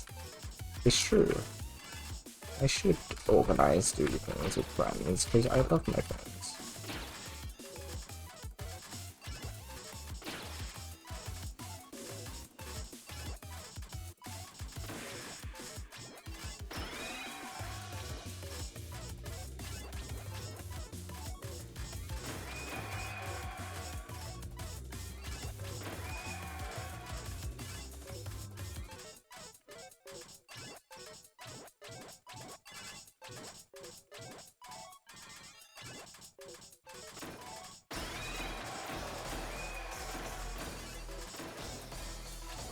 Oh, why did you go that way? Oh, can I work with 2 less lines? Let's find out. Oh, not like that.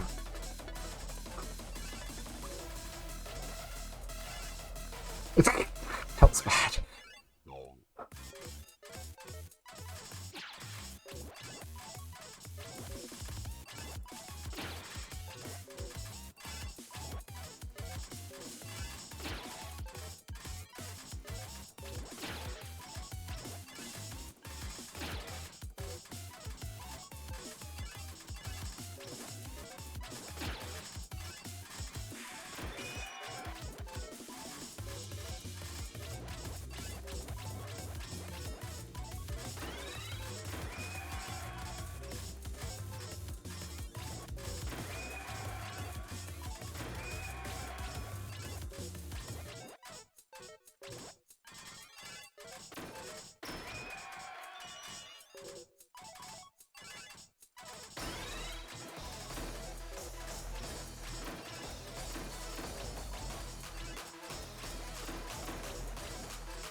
Oh dear.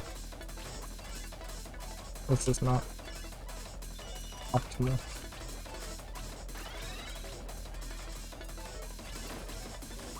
That is, oh, that's a big problem. Aye, aye.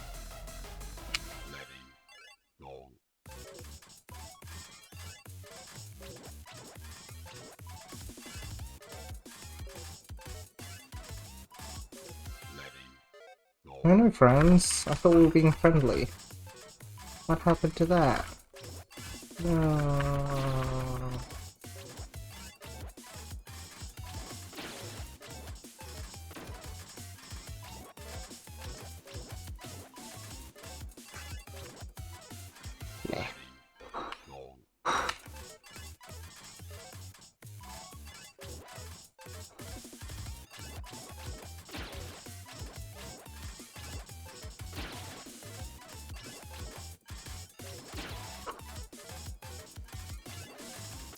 Ah, no.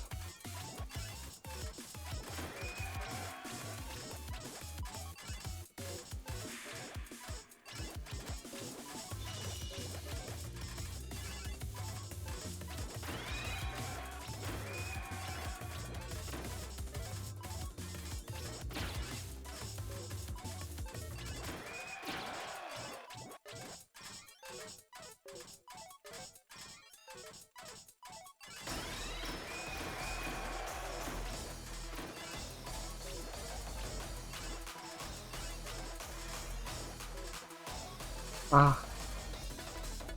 Oh, cool.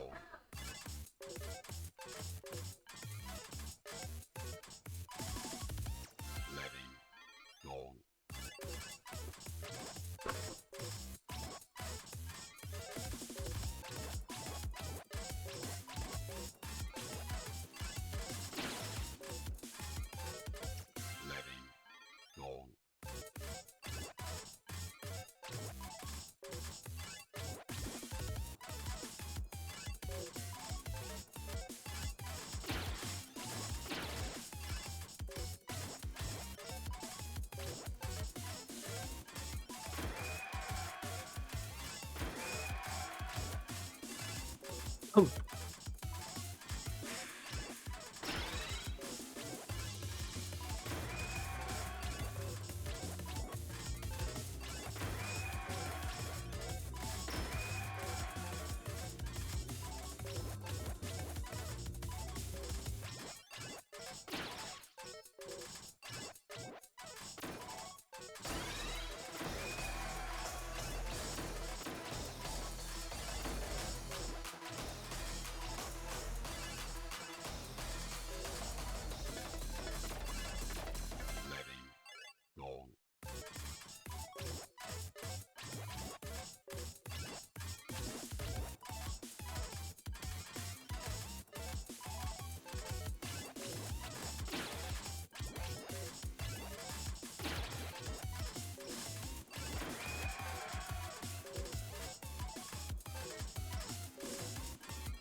For real.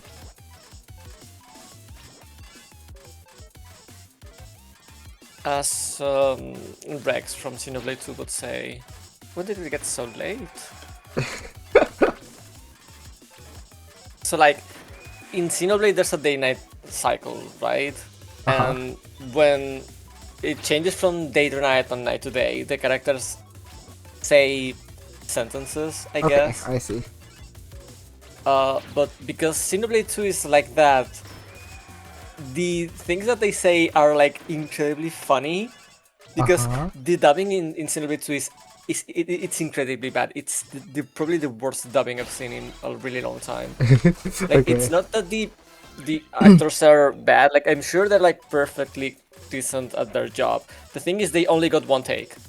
Oh, why?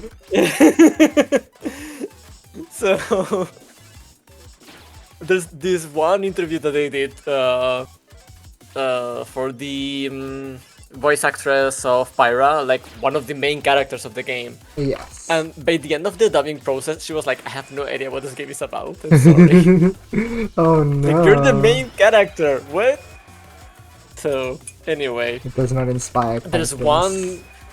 There's one quote actually from Pyra, which is basically my favorite quote probably on off Xenoblade 2, because it sounds fake. It sounds like a shitpost. And she goes, when it's nighttime, she would go like, and now I'm started glowing. I'm a little bit self-conscious. It's like, what? The first time that I heard that, it was like on a YouTube poop or something. Like, there's no way she actually says that in this game. That's probably like, they looked up some other role of her in something else and they just put that in. It's like, no, right. She actually says that whenever it's nighttime. She's like, oh, I've started glowing. It's like, what? What? And because these games are so incredibly long as well, You'll hear these quotes so many times. It's like the vocal steam turned reality. That's so silly. Oh no. Xenoblade 3 is a little bit better because the performance of the actors is really good, but it has a small issue. The game is roughly, I don't know, I'm like 150 hours. I'm still not done with the story. I'm almost done with it, but like give or take 150 hours. There's only maybe like 2 or 3 quotes for when you finish a regular battle. Okay, sure. And that's like, those sentences are ingrained in my brain forever now. Hear that, sense. Noah? Lance says he wants something a bit meatier. Imagine that like 20 times in 1 hour. Fair enough, fair enough. Oh no.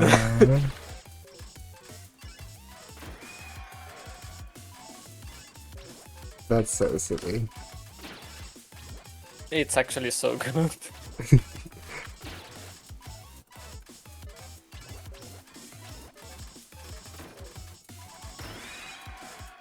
I'm only 1 hero quest away from going into the final boss. I could go whenever, but I just wanted to do every single hero quest before I go into the final boss, and then I'll do the other things that I have to do after the final boss fight.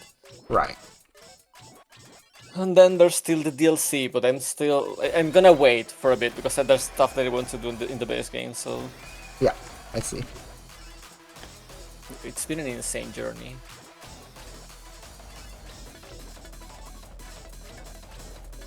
The conspiracy.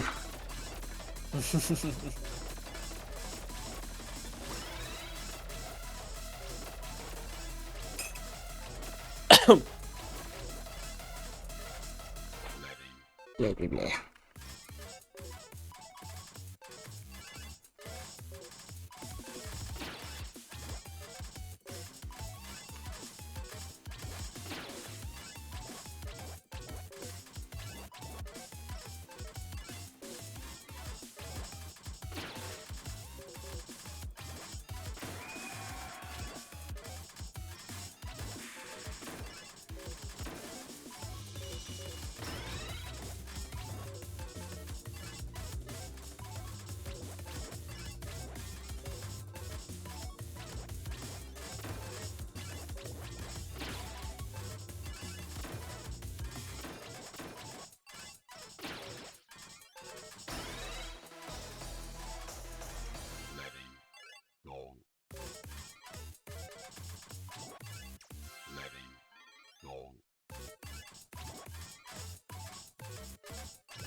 Okay, have a surprise meeting in 15.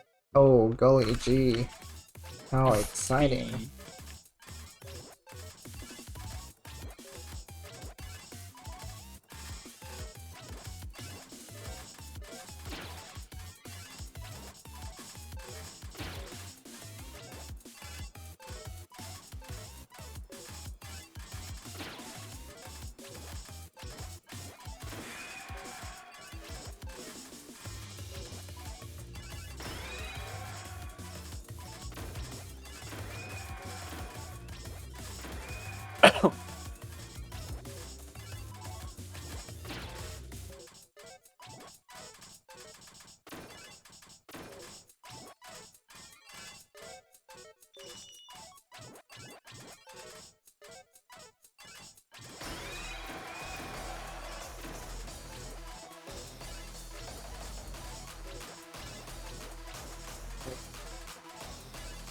Oh no, number 2.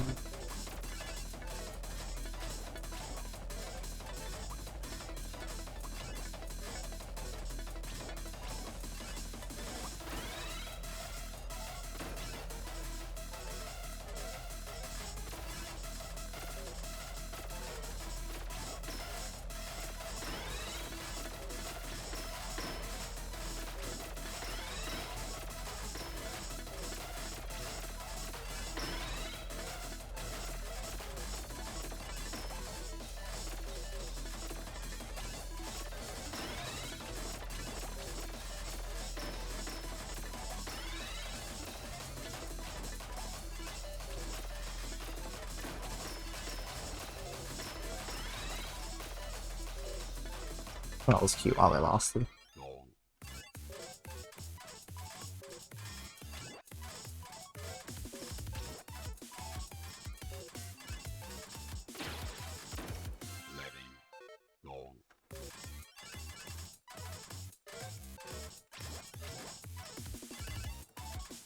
Oh, the note that Green Tea wrote and Picky Strats, it's incredible, right?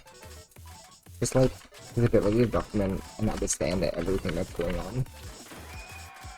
Like, wow. He wrote, can anyone even do this in the Korean stacking? Oh yeah. If he can't do it, then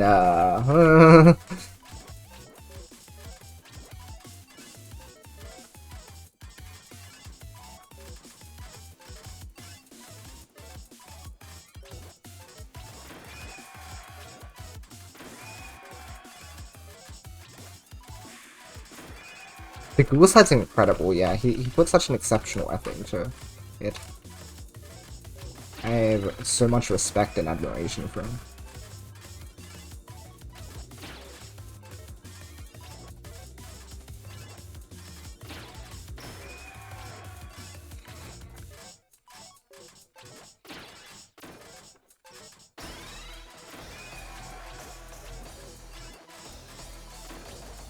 Oh, God.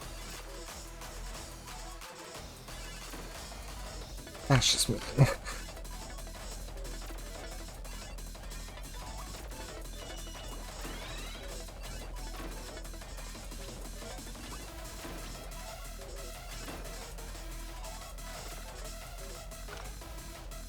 Funny side effect is all of them showing up and shared with me in my Google Drive. Oh yes, there's also that.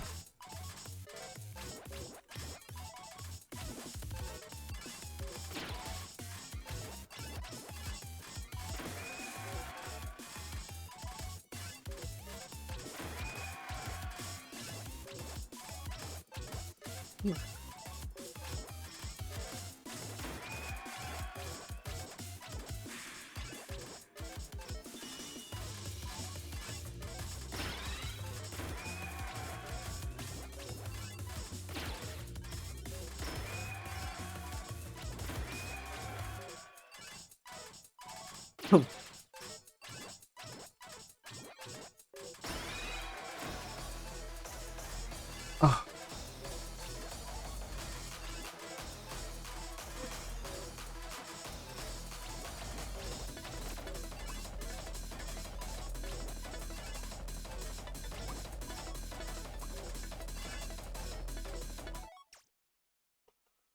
There's a video from 2 months ago where he beats Piggy by playing normally. Why had nobody tried that one before? I mean, it's normally plus the skimming, right? So it's a bit like...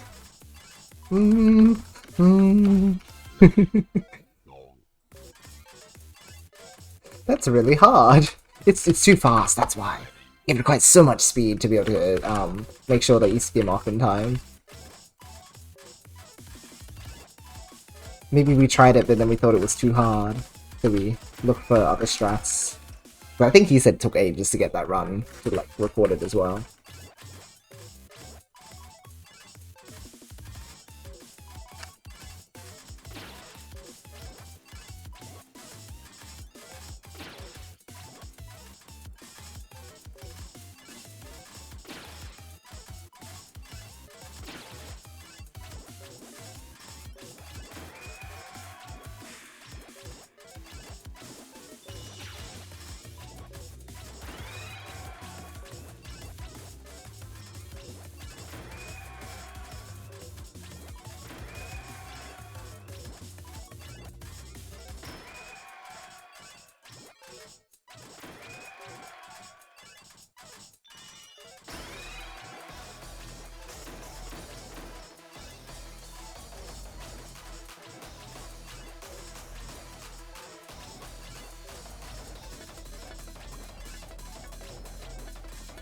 Oh.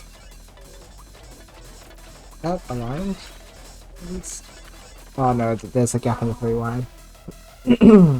Yeah, so it's yeah, it's playing Tetris, but like because it's not clearing Tetrises, it's only clearing one line at a time, right? By doing a Tetris, like eventually the stack will like fill up too much. So you have to do Korean stacking on the surface of your stack in order to like keep up with the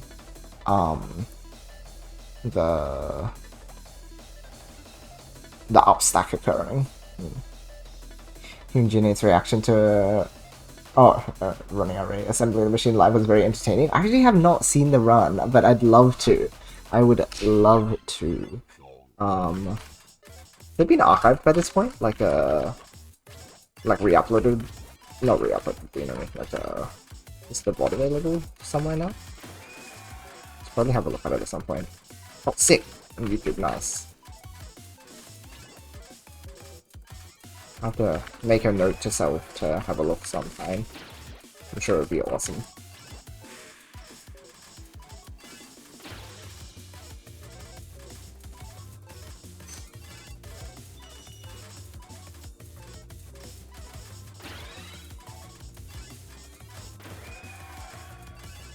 Oops.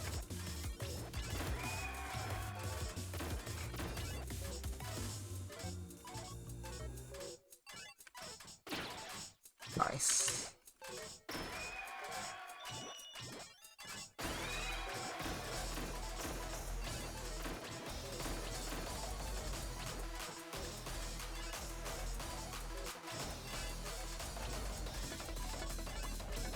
Ah, so close to.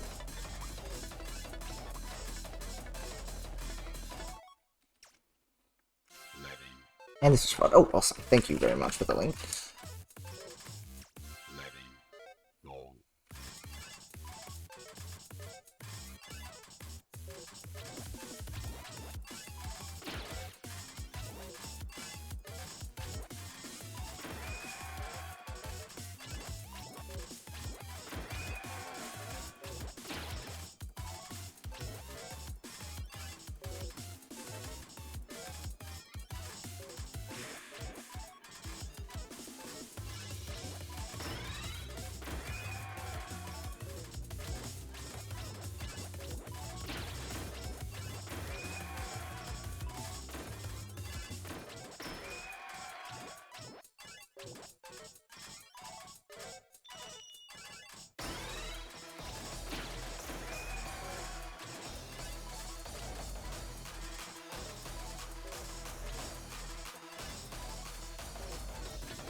Oh, whoops, never mind.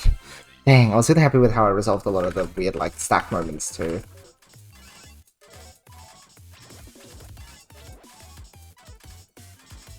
Whoopsies.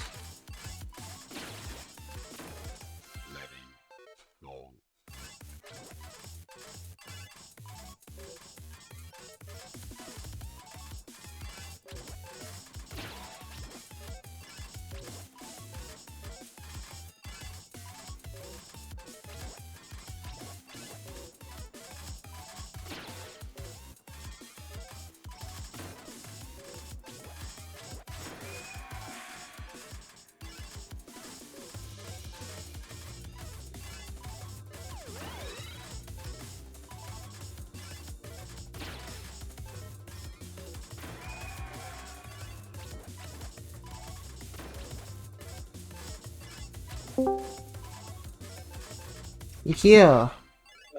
Hello. Hey. You right, friend?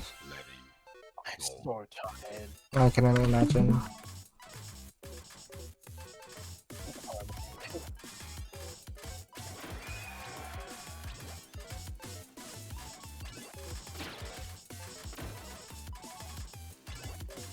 Stupid friend.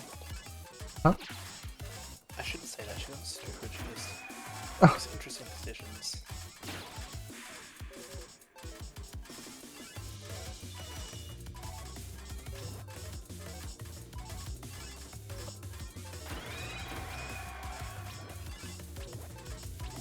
We went to visit her and she's doing good, which is nice. I think you're quite quiet right now.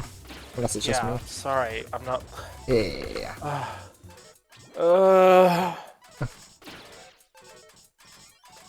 we went to go visit her, and she was good, which is good. That's good. We were like, if you had any other visitors, and she's like, oh,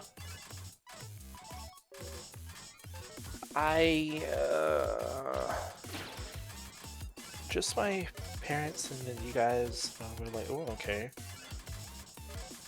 You know, if I was in the hospital, and I was, you know, like your boyfriend, then I would probably like go visit. But I guess Right. not. I guess what you guys have got going on is different. Mm-hmm. But I didn't say this obviously because Yes. Raime is known for the politeness. Lovely. And then she was like, oh, actually, my boyfriend is like, he's gonna be here in like 5 minutes. Oh. We're like, oh, okay, well, it looks like we should go then, so that you guys can, you know, spend time with each other. And then me and my friend, like, we leave, scurry out of there. Guess who's waiting outside? Mm. To get buzzed in. Her damn boyfriend. Uh-huh.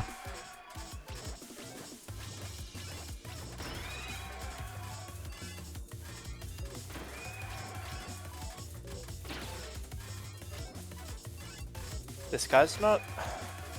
He's a bad person, actually. Well then.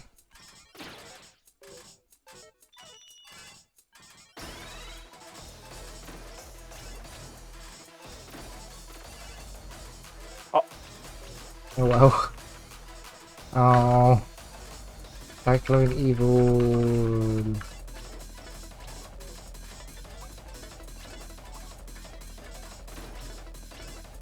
He's the kind of person where it's just like, I'd rather just not speak to you.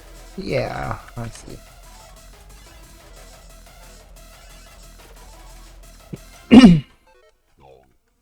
Am I upset that my friend is still dating him? Yes.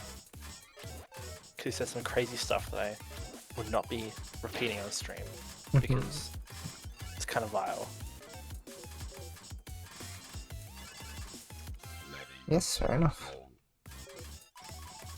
And she was like, oh. When I had my episode, I was like with him, and I was like, oh, maybe I need some time to myself. And in my head, I'm like trying to hold it in, but I'm like, it's not. That's not going crazy. It's thinking rationally. Like, we agree with you, girl.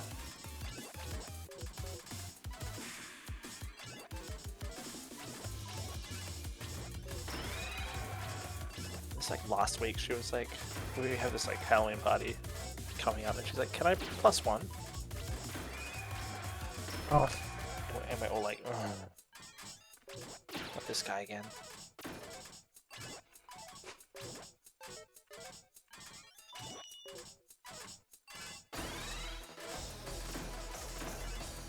Okay.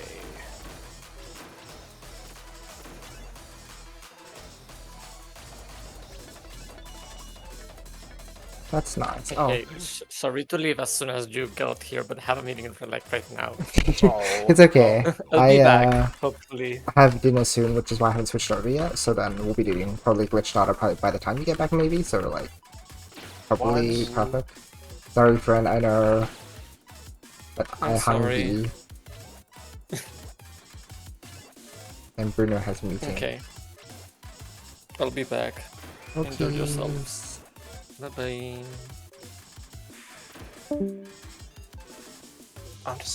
Sorry, I'm just shell-shocked. I don't know what's going on anymore. It's a lot. Dude, I'm tired. I had like an hour of sleep. Oh. What the Some heck? idiot was like, oh, I'm just gonna sit here and be sad. And go to bed. Where? Lay down, stupid. Oh yeah, but if you say, shut up. Ah.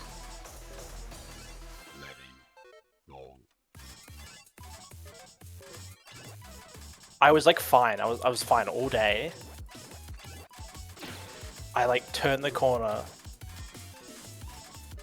to get home, and it hits me like a truck, and I was like, oh my god. Yeah. It caught up to me.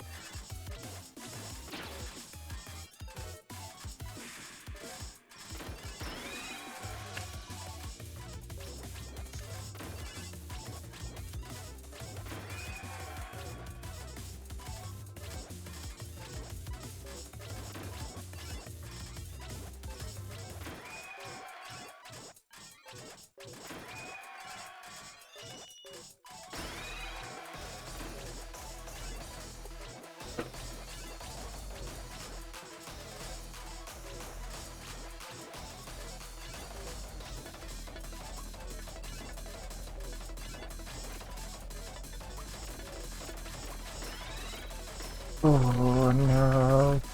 I'm too fast.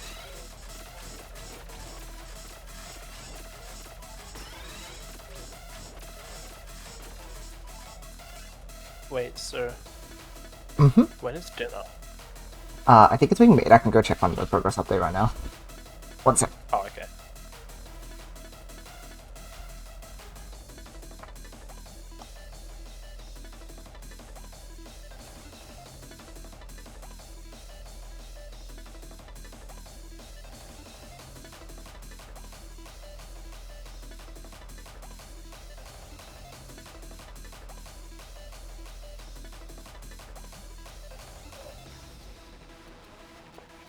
Okay, it should be within like 10 minutes. We're having nachos, so...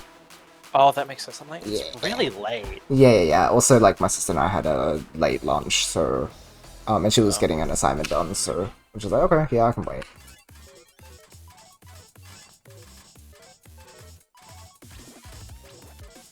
I'm so glad I have you tomorrow.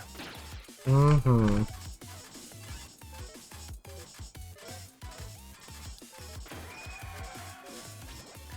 I'm back to going to class because now it's class time and it's just like, oh, forever. It's just because I was tired today, it's fine. Maybe you should quit. It's not maybe, I made up my mind. This is It's true, just this like, is true. I'm just gonna take a semester off minimum. Yes, smart choice. And at this point, like, I don't care if I don't have money. Actually, I kind of do, but like...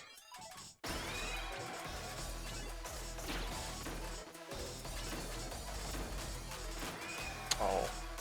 But yeah, unfortunately, let's see what we do.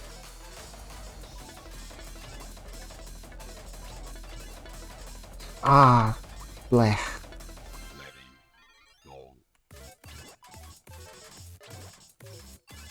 University is like literally just like a waste of my time right now. Yes, that makes sense. Like, it's so bad. Like, I don't know. I think it's a reasonable. I just feel like I gave up. Which doesn't mean like, yeah, that's what happened, but... On the other hand, it's kind of like, oh, you finally like gave yourself a break after like you've been enduring this for so long, and then you had everything come up, and then it's like, well, okay, maybe you get to breathe for once, right? Yeah, there's also that. It's just like... I thought I could do this semester because I did last semester. Right. But I didn't realize I only did last semester because I was only doing 2 classes technically. Right. I dropped a class this semester because it was just so stressful. Yeah, makes sense.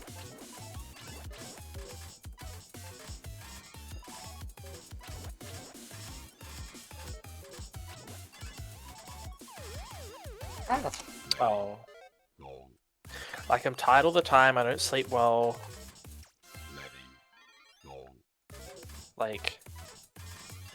Yeah, you need time to like sort yourselves out first. Literally. Yeah. And like, after that, then maybe...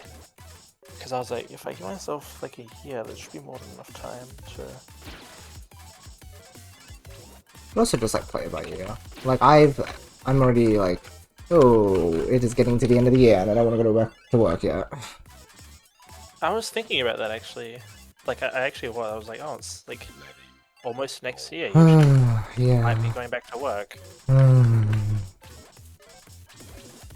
Which, I mean, if you don't want to, then you don't have to, right? Yeah, exactly. But I do need to make up some money again, so again, I think if I can do relief teaching, then that'll be a good middle ground.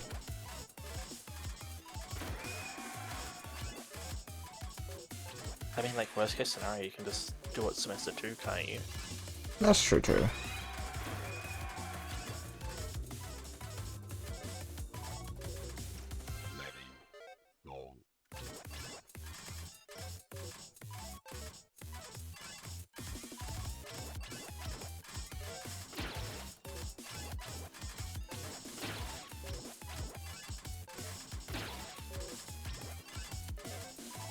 I also realized that like not at you specifically, but it's like oh, like everyone around me, not has it made, but like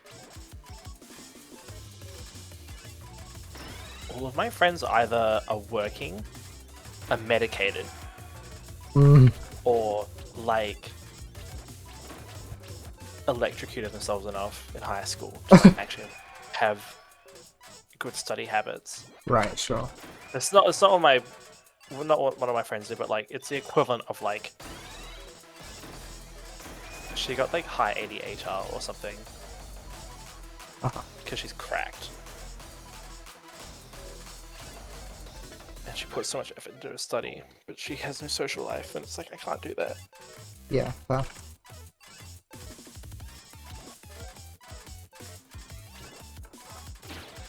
If it helps, the least of my worries is like, oh, what will my parents think if I defer? It's like, well, I'm just gonna tell them like, hey, do you want me to waste money by going to uni? Like, because that's all it is. It's like I'm just taking on more Hexter, and I don't want to. That's already like frightening. Yeah.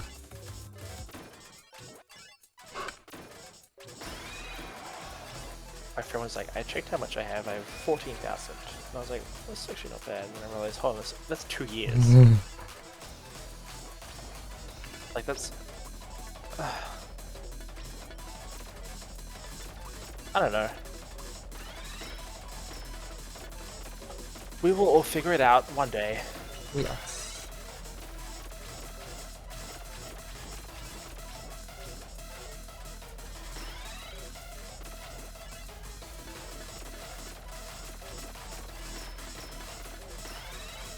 Cyclone. Oh, my belows. Oh, I even fixed it too. Oh, Cyclone. This game hurts so much to play. Why do I play it? The eternal question.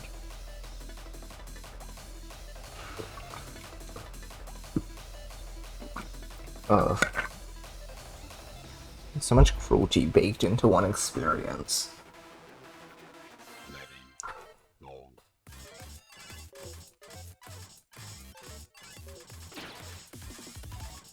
I'm gonna sleep like a baby tonight.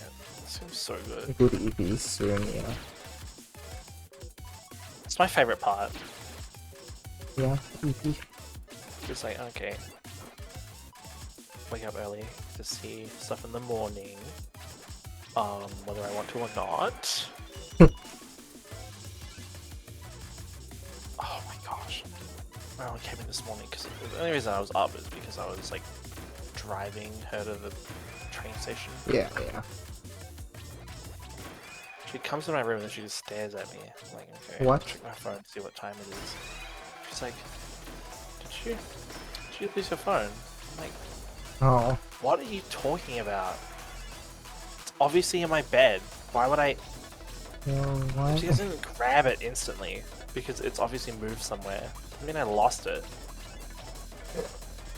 That I was delirious. I just like imagined the entire thing, which either could be true. Bizarre. Because I need to figure out when, like, Alito went to sleep or something. Because it was like 5 or something, like 5:30. And then my mum woke me up at. I'll find out when the text message I sent raging about. My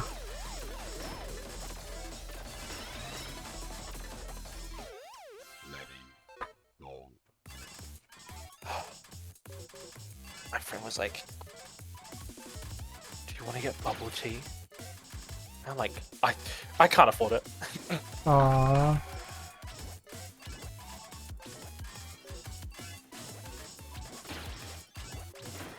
Which is true, but it's.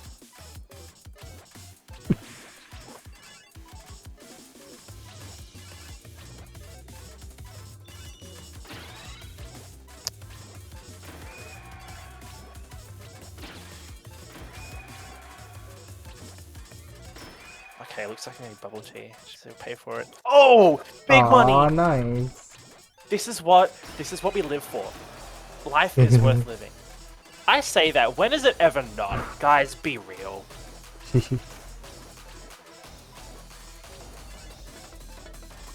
Sometimes it's like, oh, this sucks. But then you get tired and you go to bed and you're like, oh, this is great.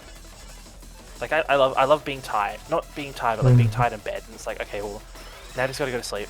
So easy. Yes, real. So easy, like this video game. Not. Okay, so you'll be out for a bit as well. Yeah, which is like, that's like perfect timing, right? Great, yeah, that'll work. And then by the time you get back, yes, it'll be time to actually finally. You should have not going like, I can't believe you didn't tell me, but you should have told me, because I was like not rushing, but I was like, okay, well, I want to go home like ASAP because I want to play this game. Yeah, fair enough. Sorry, friend.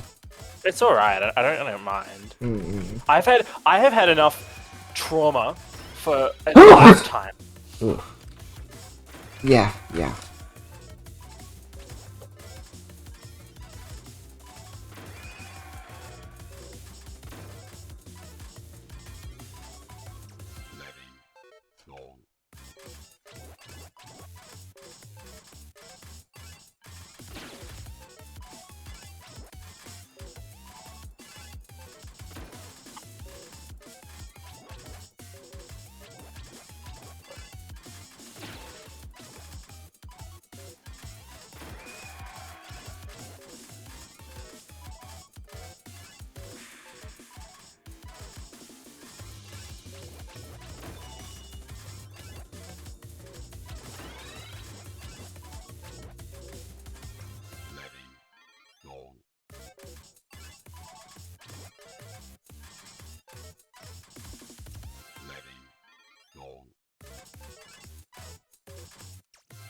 The day is saved. Mm-hmm. Okay, well now I gotta. I was like, I can't drive, by the way.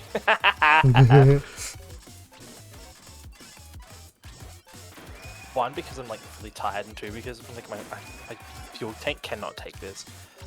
The hospital is like where the arcade is, which is like 20 minutes out. I see. 2025. And so doing that there and back, and it's like, oh, I kind of want to wait till I get paid to fill up my car, but whatever. Yeah, I see. But today's the cheap day.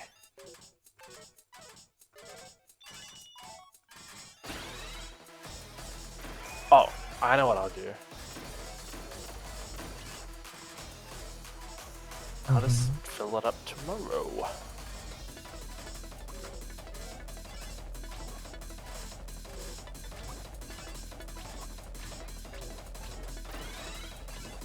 Lovely stack. Oh my, what? Are you making like art out of the... I was gonna say, it looks like an arch. It looks like a building. It's so funny. Oh, this game is so goofy. Yeah, I've gotten so like tired of this, and I'm now just like making Tetris art. Okay, thanks. Yep, great. Amazingly done. Oh no, one of the horses that they named a girl after in Uma Musume died. Oh, Okay. That's sad. Why is this on the official Uma Musume account? I guess. Like if you're gonna name a like sort of I guess.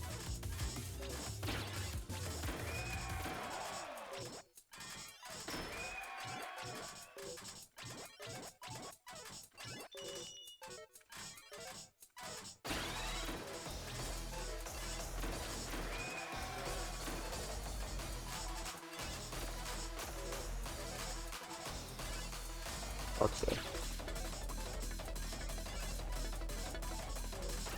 I wish I could do what I did like a couple months ago, where my entire like feed was nothing but like Death Note videos, like clips. What? So then I don't actually have to watch it.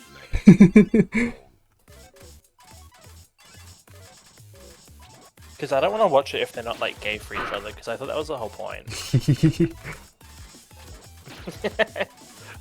Should probably finish this so I don't get spoiled on anything on the internet by accident right when I'm like at the end of the series. Like, oh. Yeah, that would be unfortunate. I had the one where he's like, I take a potato chip and eat it. Like, I guess it makes sense, but It's such a show. like, why?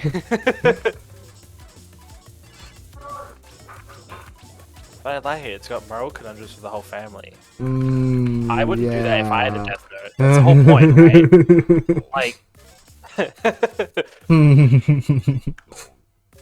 Then again, if I had it, I wouldn't only target people in the country I live in, and I'm also like, oh my god,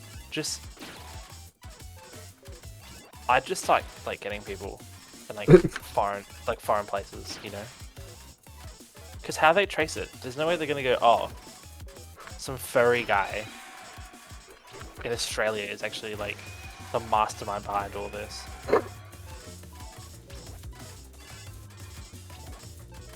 And then it'll be like, it's not me, woo. Wow, that's crazy. I take Can't a be him. woo and eat it.